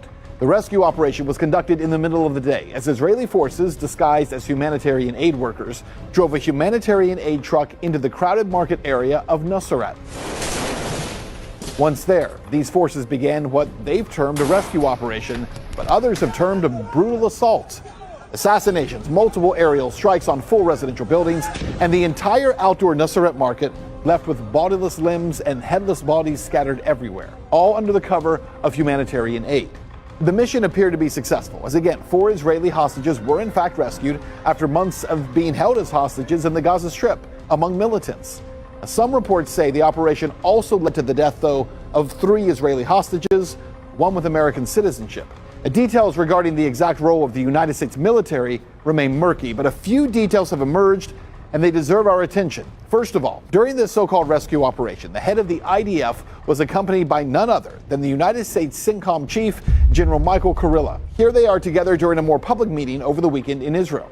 Now remember, that humanitarian aid pier that the U.S. military built off the Gaza coast, well, people originally thought this military installation had more sinister aims, but they were called conspiracy theorists. Well, during the operation, an IDF soldier at the U.S. Gaza aid pier posted this video to social media.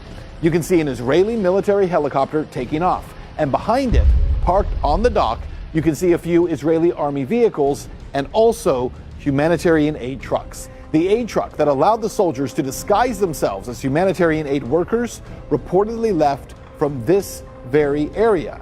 The video actually caused a stir, especially after the rescue operation, because the U.S. government has come out to now deny accusations that that humanitarian pier was used in the Nusret assault. U.S. Central Command tweeted that, quote, an area south of the U.S. facility was used, but by the Israelis. But again, look at the video. How far south are we talking? A few meters?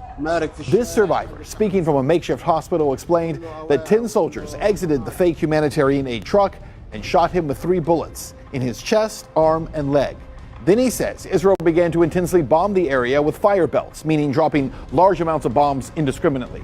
مارك في الشارع اجى شحن صف كله اواعي وكله قناجر يعني تقول واحدة من رفح يعزل عنها ما بنسق الا هم نازلين بيجي 10 قوة خاصة نزلت الطخ خطي 3 اطلاق في صدري وفي ايدي ونزلوا اشتباكات طخ طخ بعدين ما ادريش عن حالي قصر وانفجارات في الاخر انسحبوا خدوني الشباب وطلعوا فيه على العودة على المستوصف تبع السوق من العيادة من غادي اخذونا على الاقصى من الاقصى طلعت برا ما لقيتش ولا مخلوق في السوق كله مرمى مقطع على الارض مستشفى وراسه مقطوعه. Here's an interview with 14-year-old Ahmed Mohammed Yaqub Matar, a Palestinian boy who lives in Nusret. The interview is making rounds on Arabic social media, U.S. mainstream media doing their best to ignore it. You can probably see why. Ahmed explains what happened when soldiers raided his home during the operation and where the soldiers were from. بس بدأنا يوم طبيعي اللي هو بعد اليوم الطبيعي يمكن على 10 اجت الهليكوبتر يمكن 6 7 وصار انه يخبط انه وين في انصراط حوالين العودة. بعدها لقيناهم صوتهم على الدار طالعين خشوا في الدار اللي تحت كسروها طلعوا لنا على الدار اللي فوق اللي هو ايه الساحة. اول حاجة لما اول ما دخل طخ اخوي مؤمن وبعديها طخ اخويا الصغير واخوي الصغير استشهد الله يرحمه طخه في بطنه وفي رجله يامن 12 سنة. وبعدين راح سحب سيدي وسحب ابوي وغموهم وبعدين اجا كان بدهم ياخذوني يسحبوني اللي هو امه حكت لهم صغير هو مش راضي يتاكد انه صغير راح شلحني انه تاكد صغير. بعدين راح سحبني على الصالون وفي الصالون خبطني بوكسين هان.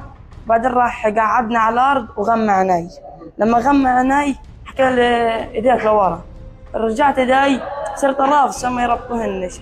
راح حط البسطاره هنا ودعس علي عشان ايش اسكت. بعدين ايش راح سكتت. واللي بعدين اللي هاجم علينا في الدار مش قوات اسرائيليه هذا القوات الامريكيه. وبايدن هذا اللي بيقول لك حالات انسانيه نودع غزه وعمل المينا قاعد بدخل في المينا دبابات من المينا. واللي قتلنا واللي قتل اخوي واللي طخ اخوي هذا من عنده من جيش بايدن. So despite the U.S. military's so-called aid dock in Gaza being part of the operation, the head of the Israeli military being with top U.S. military officials during the operation, and Palestinians' testimonials of Americans being amongst the soldiers, the U.S. continues to deny any direct American involvement. I'm just showing you this, Zero, because like there's a lot of distractions going on. Yeah. Now there's American boots on the ground. Yeah. Just straight up helping. And they're trying to draft. So where are they going? You know, is it going to go to Ukraine or to this? And That's the The kid said, dude, all these soldiers came into my house and a few of them were American soldiers. Wow. Yeah. Well, and this is what I'm talking about. What we're talking about, the football game. This aligns right on with what William Cooper said. Exactly. We're being, because that's some real shit going down. All these kids are just getting bombarded with bombs. I mean, when this hits the fan, when this shit hits the fan, because it will, they have to put a stop to it. When they do, it's like, it's crazy to be on the side. Like we study history and we go, oh yeah, the Nazis were so bad. The Nazis, look at how horrible they are. But then we look at ourselves and we go, fuck, we're doing kind of the same shit. But Word First said, this gives the U.S. reason to go get on the ground because from what you heard, one of the hostages was an American with dual citizenship. Right. But they say things. Yeah, I'm not going to deny that's the case. That who knows if this is true or not, but it sounds pretty fishy to me. It's just, look, think about this. Let's just do the math. Math will always explain truth, right? How many people were saved? Four. How many people were killed? 300 Palestinians. There you go. We just explained that life is precious. It's given to us by the universe. We have no control over that life. It's not even ours. And when someone comes and prematurely takes that from you, that's a very, I don't know how to explain it. It's just an intense act. And we're trying to justify, I'm not saying that people shouldn't be saved and, attention shouldn't be, given to those, to that situation. But the math will tell you the truth. Are those 4 lives worth more than 300 lives? Those hostages looked happy as fuck, though, dude. That's crazy. But remember, but look, if the whole country was the numbers, this is where it's at, though. The numbers are weird. It's just weird. 4, 300. If I was 4 and I was a well-trained CIA agent, you don't think I could live through that? I'm gonna go in. I'm gonna be that. I'm gonna have the American passport. See, now we can justify everything we need. Yeah, and out of those 300 people, how many were 200 kids? of them were children. See, I don't agree with that. I don't agree that 4 lives are worth more than 200 innocent children's lives. I mean, I'm talking about. I'm assuming they're 0 to 10 years old. I'm thinking, because that's all that's left over. Just like in our genocide, when the colonials came to our side of the world and they genocided us, who do you think was left over? The kids. So that's who's being damaged right now. Critically think. Look beyond the Roman circus. Not that we can do anything about it, or maybe we can. I don't know. But do the math. Because they're going to slip a quick story right by you. See, look, it was success. 4 people are saved, but 300 are dead. It was a success. Oh my God, I can't believe they even say that shit. Yeah. That's crazy. Right? It was a success. We fucking killed 3 hostages, but we saved 4. Yeah. And destroyed a market. By friendly fire. They fucking killed those. It was friendly fire how these hostages got killed. Imagine being a hostage for so many months and then you get killed because it's friendly fire. Like these, I don't know about that term, friendly fire. That's how they call it when it's like collateral damage. Can. It's like collateral damage. Like, no. Supposedly these soldiers threw them out with like masks and disguising them as terrorists, so they shot 3 of them, but there were hostages.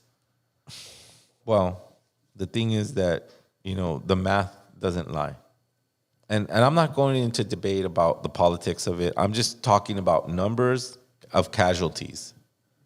I'm talking about the 4 people that were saved are important, but also the 300 that were demolished and massacred are important.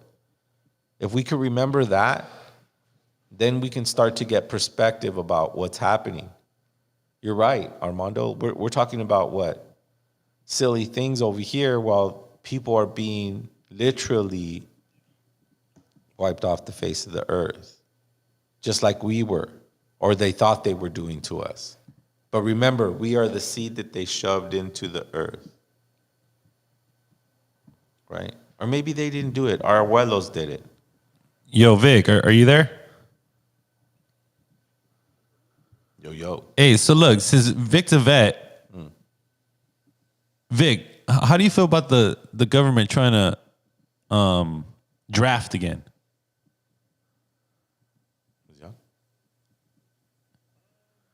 Oh, I could hear him barely. Yeah, wow. There you go. What a out of nowhere type of question. I just got this phone call right now. Much respect to Zero Armando. Yo. My bro. As a combat veteran, man, I don't wish war on any young person. And to be honest, man, what I've seen, I don't wish that upon nobody. And that's my opinion on that. Yeah. Thank you for that, bro. Thank you for one, taking the call and having an opinion when it comes to very critical things, because these things are approaching, man. I have boys myself, and I know, and I'm gonna have to, we'll get to that bridge when we get to it, but this is where we're going. We're just, as far as that's my personal view. Yeah. But I could totally see the defense aspect of it, or the government's view on it. Because at this point, we're looking at other countries and they're preparing for something that at the end of the day, there's nothing wrong in being ready. And there's a fine balance between that, but it doesn't need to be forced upon. We have as much people who would volunteer for those type of things than forcing people who wouldn't want to, who have no aspirations of doing any sort of military work. Right. I kind of feel like we have, there's a bunch of people who would raise their hands if we get invaded one day or something like that. But that's their aspect of doing this. And I totally see that, because at the end of the day, there's nothing wrong in trying to see what other people got planned. And I kind of feel like, other countries are preparing for something. And I totally see why the government's doing this. But me personally, it shouldn't be forced. It shouldn't be forced upon, because we have so many people who would just, raise their hand and make it happen. So we don't need to force this upon no kid or no youngster.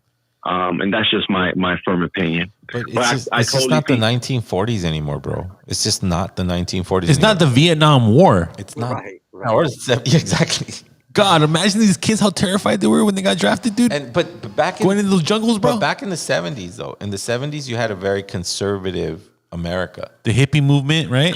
It was crazy. It was just a conservative America. Like, I could remember my grandfather probably being a part of that era and going, "Yeah, I would go and enlist and give my life for this country." I personally feel like this is, and I'm not trying to form a hypothesis on nothing, but my personal view on this is that back in the days, we're known to be the ones going on other people's land and encroaching. And mixing us up in other people's business. I kind of see this as, hey, they're going to come here one day, and we got to just be prepared. But doing this draft, that is not. I could say that that's not the way to do it. I just don't think that people. If we thought that the movement of the 70s and the hippie movement and the counterculture that happened back then, because they were trying to shove you to a war that they already disagreed with, they're so in disagreement with the country of the United States. And they America. lost the Vietnam War, right? Yeah, they lost it. They didn't win that. Yeah, we never won the Vietnam War. We never won the Cold War. We never actually won any war after the Vietnam War. Right. So did they win Iraq? Zero. No, we never. Not really, because they're still rebels. We never did. everything we did in Iraq, coming from a guy who's been there, done that, we never found weapons of mass destruction. That was never Right. The whole reason you were there was because of that. Yeah, right? Because of that. So at the end of the day, it went from that to like winning the hearts and minds because But pretty much even during that time, what you were explaining, Vic, about raising your hand and volunteering and going, hey, I gotta do my part for my country. It's kind of hard. That's when it started cracking. That's when the belief in giving your life to your country started cracking because they're like, no, but keep in mind, Zero. I never, joined the military because I was gung ho, wanted to do this for my country. No, I joined because I just, to be honest, man, I just wanted to do something different, and sure, I just happened to meet a recruiter, and then I just happened, destiny led me on this path, right? To, it was just a little journey for me, but everybody has their reasons to join the military. It's not just gun ho. Somebody joins just to make some money or to get some benefits or just to get out the house or, there's so many reasons why, but ultimately, it ultimately leads to the same conclusion where, hey, if they send us off to war, we're all going to war, Well, what if a scenario comes through, Zero, where the Chinese are here, they're in Los Angeles, the military fucking gave up and we have to fend for ourselves? Then will you defend yourself? I think I'll always. Sky, how about you, Sky? Yeah, you got to take matters into your own hands at that time. I'll always, when it comes to defending yourself, that's going to be like innate. But to get under the whole blanket of patriotism, right, and an American flag and all that stuff. Immortal Technique said it the best. We would be taking arms just to defend ourselves, period. Not because we're going and we're becoming patriotic. It has nothing to do with. That's what I mean. And when Iraq happened, I think Bush forcing the issue and lying about weapons of mass destruction put a crack in the belief system of America, and that's why you have a split between, Biden and Trump. But the root of that was 9/11, wasn't it? The reasoning behind this whole thing? Yeah, apparently Osama bin Laden and all that. But that was all lies. All of that was lies. We were trying to we were after Saddam Hussein even back in the Cold War. So that was long overdue with that getting them out of power. But that wasn't the solution to the problem over there. We've never provided a solution to any sort of problem, as you can see. Well, it didn't solve any. That's what we're trying to say. It's like in the 40s when the Hitler thing was happening, they were saying there's a danger that Hitler's going to take over the globe, and everybody watching TV or movie or saw that and said we need to get behind taking that out. Yeah, that's not the same thing that happened with Iraq. In Iraq, they're shoving it down your throat, trying to give you that same message that here's the evil Nazi guy, but his name is Saddam Hussein now. And so let's get behind this. And then people are going, but wait a minute. First show us the weapons of mass destruction. But wait a minute. I thought you guys said it was Osama bin Laden. Right. Like, who is it? Like, what's going on here? And so, the story gets slippery. And now we're in this situation where we're in the Middle East, interfering with things that are associated with genocide. Hey, but why don't you get back to those 5 guys that make money off of war? Remember? Everybody's making money off of war, and those fools are going to make money off of war no matter who wins. Right. Because think about it, I always tripped off of this. Why do we, not me, because they were calling me when I was in high school to join the military. Like, nah, no thank Charlie. But all my other friends didn't call them. They just called me. But anyways, I had to go, they wanted me to go fight in the world wars. Who was it? It was Dead Prez says, man, trying to get me to fight a world war. I don't even care. Think about that. Though we fight world wars in other countries. Like, damn. But when it comes to the land here, it'll be different. I agree with that, because if it's in my neighborhood, I already defend my neighborhood because I actually own the house that I live in. So I'm not a renter here, Like I don't like people running stop signs and shit like that. But I think that when it comes time to be where we got to be, because as me as Raza, like we're pretty connected here, and we're You know, we know who we are. And the thing is, we work well with other cultures. There's just certain people that don't meld with us. And they're going to be the ones that are going to have the hardest time, you know, because we're the ones that do all the dirty stuff. Not that it's dirty, but, you know, we do the hard labor stuff. You know, we're the ones that are the base of this country. And so whatever happens, if there's going to be action taken, you know, a lot of times we're going to be the brunt of it, or we're going to be the cause of it, or we're going to be the result of it, you know. But you know, they're the supervisors. We're not the supervisors. You know, we're the ones that are actually creating, doing, you know. And so after all So that, it takes the convincing of a community that this is like in the 40s, Hitler did some crazy shit that people got behind the movement of taking him out.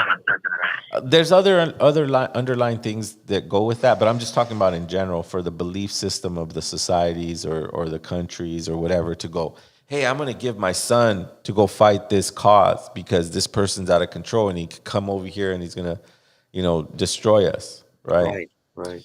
But I don't think that's the same in this Not. day and time. In 2024, you have a family of whatever. You're not going to have that dad or mom that says, hey, son, good luck saving our country. But you know what, though, Ruben? You're going to be like, fuck that. What are we going to do to not send you? What protests are we going to? Where do we have to send you to Mexico? Because that's fucking what we're going to do. That's what I'm talking about, is that we're not in the system of believing that the evil guy is us. So how are we going to go send our children to die when the evil guy is us? Hey, well, check it out, Ruben. You know what's going to happen? Is all these fools, and they're all bitches, man. You watch, you wait and see. When the shit goes down, they're going to say, okay, natives, you can have all the land back. Watch, you wait and see, man, because they're not going to defend the land that they stole. We're going to be here because we were here before all the land was stolen. We didn't go nowhere. Right. And we're the ones that fight the wars. We're the one that fights the battles. We're the original people of the land, you know. And it's like the homie Vic, he learned all his shit in a foreign land, but now he's back home with that knowledge, you know. And it's like at some point we're going to just, you know, how do you say, circle the wagons, you know. But here's the thing, you know, a lot of us are connected not just by racially, you know. And so you look at it, man, Mexico is getting strong. And not only is Mexico, El Salvador, You know, all these countries that did you guys hear about this when the U.S. found out that Ukraine was using bombs, U.S. bombs to hit Russia? Russia responded by saying, well, we're going to weaponize our people that want to, you know what I mean? Like the U.S. gave Ukraine bombs to fight their enemies. So Russia said, well, we're gonna arm people who you have as enemies. And Mexico was one of those countries. They're like, we're going to give you nuclear bombs to, you know, point at the U.S., you know, and I don't think the U.S. liked that policy, right? It's just that the status quo is being challenged. England as a bank, the Vatican as a world dominance, and the U.S. as the military power. But those were just moments in time, Ruben. Those are moments in time, and now we're entering a different time. You know. Well, and that's why old countries like China, Brazil, India, these are old world countries. These are pre-colonial countries. They were thriving before the colonials came in. It's not a coincidence that they're all coming together. Right. Why the fuck are we in the last? Why are we the poor people? Right. You know, all of the ideas came from us. All of the resources came from us. That's what's happening. Well, things are making a circle. There was a system that was developed where England is the bank, the Vatican is the world dominance, and then the pit bull is the U.S. They're trying to keep that alive by creating these wars, right? But they have to control the narrative to do that, right? And they can't. Just don't let, you know, this is Vic again. Just don't let. I strongly want to say that just don't let the media, the reporters, the journalists feed you a narrative where like we're just pro Israel. Yeah, we're just on Israel side. We're kind of on. We're on both sides. So the United States, believe it or not, we're aiding both sides. Yeah. So we're benefiting even if Hamas kills Israel. Or if Israel's killing Hamas, we're still benefiting. And a lot of people need to realize that. Right. Well, because the end game, I heard one of the female senators or some sort of a politician from that region of the country saying that, they asked her a question, well, what will happen when it's all over? What's going to happen with the people that are left over? And they're going to leave. They have to leave. And he's all going, but you're talking about large amounts of people, and well, there's nothing to go back to. Everything is gone. Everything is destroyed. Let the other worlds take them as refugees, but they're not going to be there no more. And that's what I heard a politician from this Absolutely, because they're planning on bulldozering everything and selling the land off to Americans. There you go. So, I mean, there's interest in these things that they have to be looked at and not, they can't be a surprise that how did that happen? It's like, come on, bro, it's in your face. Don't get distracted by the Roman circus. Don't get distracted with, all these P. Diddy stories and J-Lo stories and things that don't matter, at least to the point where you're telling your child, this is a very critical point in history, son. A lot of people are dying for no reason or for colonial reasons that we continue to believe are over. But they're not. And shout out to all the people that are just not talking. It's one thing to talk, but shout out to all the volunteers who are going out there from every part of the world, going out there, especially in the Palestine area. Yeah. Volunteering, sacrificing their lives to help others. So we can never forget these people that are actually are boots on the ground. Right. And there's a lot of people sacrificing not only their freedoms but their lives. And that's what's going to sure. That's what's going to take. It's going to take us seeing, an injustice happening, just like what happened in the intervention of Nazi Germany, right? Like eventually the world said stop, right? Yeah, we got to be human, man. We got to be human. I wrote this in a verse where it's like, many tried to rule this world with hatred. Many tried, but time erased them. Because you can't rule this world with hatred. You can try, but time will erase you. Eventually, time will erase you. And that's the important fact to understand, that our ancestral culture revolves around the cycles of time. That's really, if you can grasp onto that, then you can understand the movement of the world and how the atrocities work, and they come and go. Everybody gets shoved into the ground. Yeah. It's everybody's challenge to come out of that ground, come out of that darkness, right? Me and Daniel were talking about Yoyoki, right? The Yoyoki that's Kalipoka, the black that's Kalipoka, the memory that lives inside of us. And I was commenting to Daniel that the darkest blood is almost black. It lives inside of us. All the information. All that information lives inside.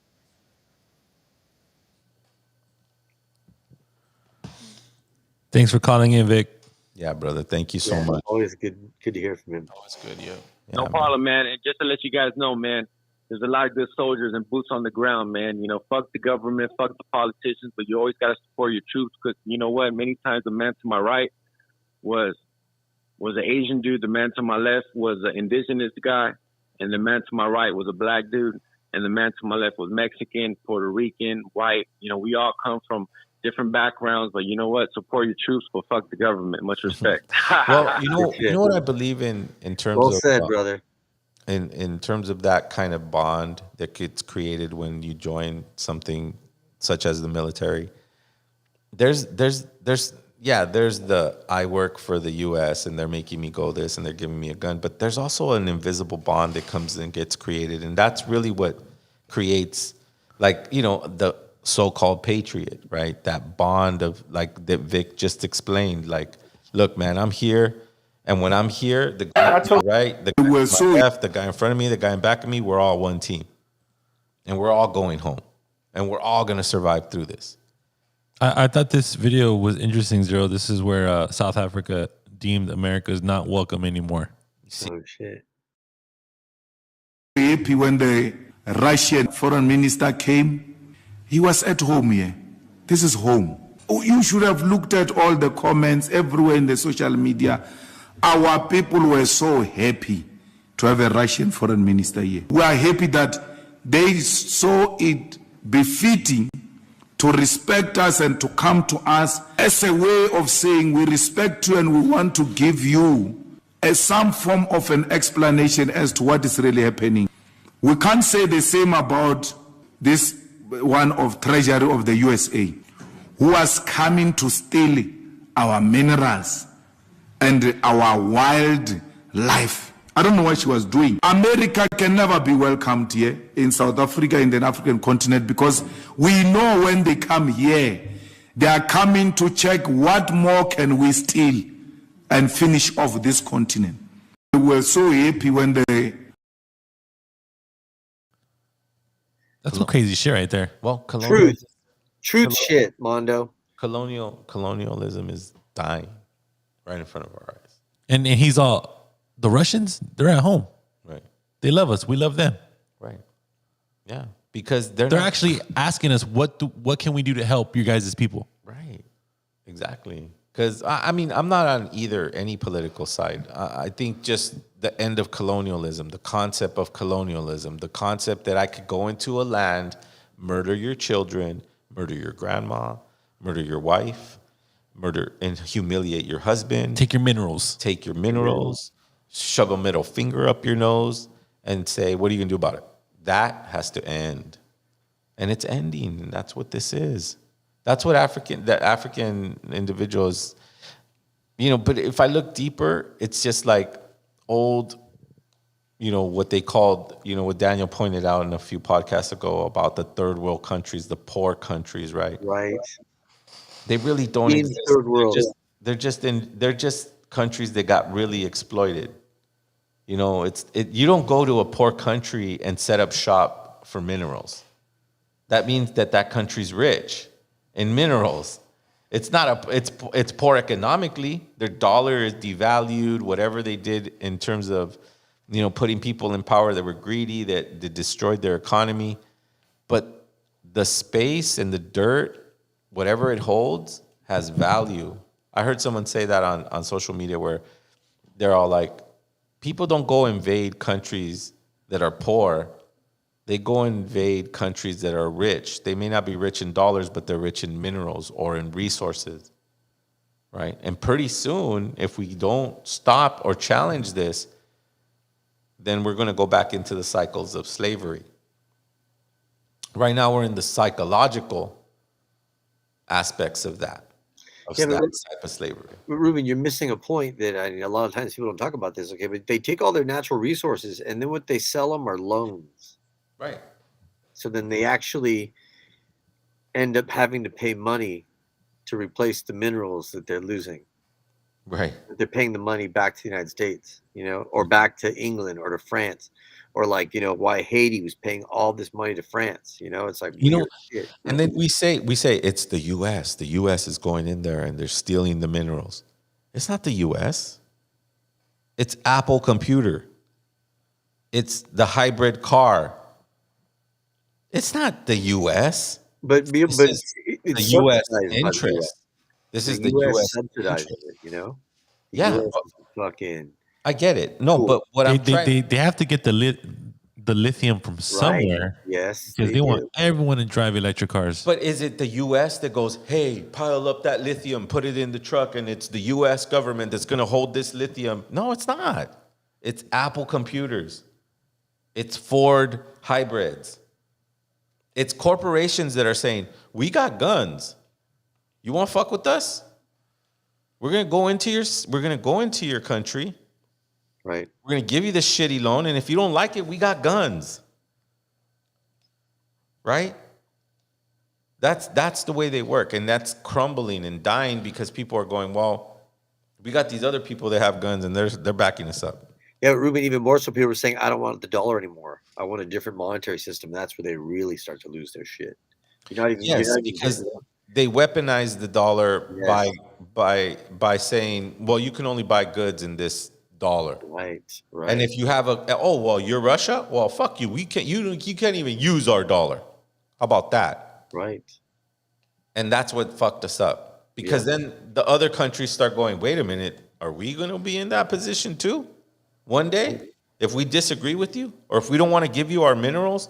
Or if we don't want to give you our people? Or our land? Right. You're going to pull the plug on us like that? That's what's dying. You can't rule the world that way. Right. Or we're in the sun now, Ruben. We're not in darkness no more. Yeah, absolutely. You know? The prophecies of our ancestors are coming true, and this show is a part of that. Right. One little amber of light. Because collectively we become the flame. You know, if we bring unity to our spirits. Yo, the chat is lit. The viewership's lit. Everyone's engaging, man. Absolutely. Thank you so much, welcome chat. back, Sky. Thank you so much for good to have Sky back. I'm trying to read off comments that I think are relevant, and I'm gonna why don't we read one more before we go, and we'll say goodbye and all that stuff. Is anything total relevant? disrespect and thievery of resources? Absolutely. That's what we're challenging. Shout out to Palinqui. He says this podcast is a ray of sunshine. Thank you so much, brother. And I know you're a consistent listener, so shout out to Palenque. He is, man. Always good feedback. We have a lot of people that are consistent, man. It's nice the chats. Shout out to Wordsmith. Word first. America. Shout out to Wordsmith. America. Word first. Wait, there's a Wordsmith? Z33 says America with the triple K was built on broken treaties and thievery. Yes, exactly. That means they have no authority. 500 treaties written, 500 treaties broken. They have no like authority. How Vic says, like I feel like the same way that Vic feels, other countries are preparing for something. Right, for sure. Right, Zero? Yeah. Well, they're always doing something. They're always doing something, right? Yeah. Well, when the bully takes a vacation, everyone kind of gets ready. But yet, I believe Israel is losing the war, yet they require every youth to be drafted and serve the military. So if they're already losing it with those type of resources, well, think about something, Mondo. You're right, Zero. They might need to have American boots there. Yeah, but Mondo, think about it. They're bombing Gaza. They're bombing, Palestine, and they're not getting any feedback. They're not getting any pushback. And so I guess, what is it? Hezbollah, that's, I guess, on a different front. Because I think what's kind of tripping out is that, like, if the U.S. in any way wavers with Israel, who's going to have their back? And they're in the middle of the Middle East, It's just that I think that we're looking for conflict, military conflict, right? You're saying, they're going to come and put boots on U.S. soil or whatever for whatever reason. But I see the world powers playing different strategies. Like, that's old war. That's old school. Right, to go. Hey, we're going to go over there and put our boots on the ground and take over your land forcefully. And then Russia comes back with the counter by going, really? Your drone killed the guy from Iran, and we're putting that out. We did an investigation. We found out what drone it is. We know where it's coming from. We know it's a U.S. drone. We know that it targeted that person, and you assassinated another person from another country with a drone that's yours. That's a different strategy than going, well, I'm going to put my fucking things on the ground, and I'm going to go fucking, beat you up. It's almost like the U.S. is still stuck in the 40s trying to use this mentality because they cheated. They cheated. And it's all coming to light now. All coming to light. Colonialism is being challenged. You can't go into another space that doesn't belong to you, that's foreign to you, and take it over and exploit it, and people are going to be good with it for the rest of time. Right. Things change. And they always say, oh, it's a success. Right, Zero? Yeah. I mean, the only thing successful is to have a communal, not a communist, but a communal attitude. Right. In other words, we take care of everyone around us. Our community, right. Yeah. Our community is the most important community. Your immediate community is the most important community. Yes, we have a bigger community, and there's other things that are happening outside of the immediate community that you live in, but we need to focus on that, because in that little community resides the fire of love. people you can affect, and we do our best right here with Sky, Armando, and Daniel to affect the larger audience with the message of unity. So thank you, chat, for joining us. Sky, you have any last words, Daniel? Time flew by, brother. It's like all of a sudden I looked, it's like, Absolutely. We're dude, 2 hours in. We're about to wrap it up, guys. dude, wow. Yo, shout out to everyone in the chat, man. Yo, right here, we have our last comment. This podcast is very necessary. Thank you all. Thank you to all the wisdom you guys share. There's no gatekeeper here. That's what I love about LA Natives podcast. I'm right. Absolutely not. Yes. Absolutely not. We're Our gonna. community is endless. You know what the gatekeeper is? Us collectively agreeing. That's the gatekeeper. It's not Sky. It's not me. It's not Armando. It's not Daniel. And shout out to Tochli, El Tochli, for calling Just dialoguing. William Cooper a conspiracy theorist, man. Yeah, thank you for sharing that opinion with us. This is your podcast too, brother. You know what I'm saying? Yeah, and if you feel like, hey, don't go down that rabbit hole, don't give the advice to that rabbit hole. If you want to call in next week, call in. Anyways, man, I love you guys, man. I do. Hey, shout out to my nephew, man. He got hit by a car, man. Oh man. Yeah, bro. Just slow down, people. Shit. Yeah. So, yeah, man. Be careful out there. It's always nice to talk to you, Daniel, and we'll see each other very soon. Yes. I appreciate everybody on the chat and the engagement that we're getting. Although some may consider small, I consider a band of very critical thinkers, ones that listen to this podcast, digest what happens here, and applies it to their community because they're a little stronger, right? I always tell people at Malinali 4528 Whittier Boulevard in East Los Angeles, I always tell the young youth, make yourself strong so that you can contribute to your community. Do everything you can to focus to be strong mentally, physically, spiritually, even in art and the art of your life. Be as strong as you possibly can so you can give that immediate strength to the community around you. I like to think that that's what I'm doing with Malinali Superfoods. Everyone around me I really love deeply. Word first, I appreciate your phone call at Malinali and our discussion. My audience is important to my heart. The message is for everyone who feels that we need to go deeper in the connections with the earth and all the elements that surround us, that we cannot be distracted by the Roman circus and all of the nonsense that it feeds us, that we're special, unique, powerful stars. We're mysterious beings that can affect our environment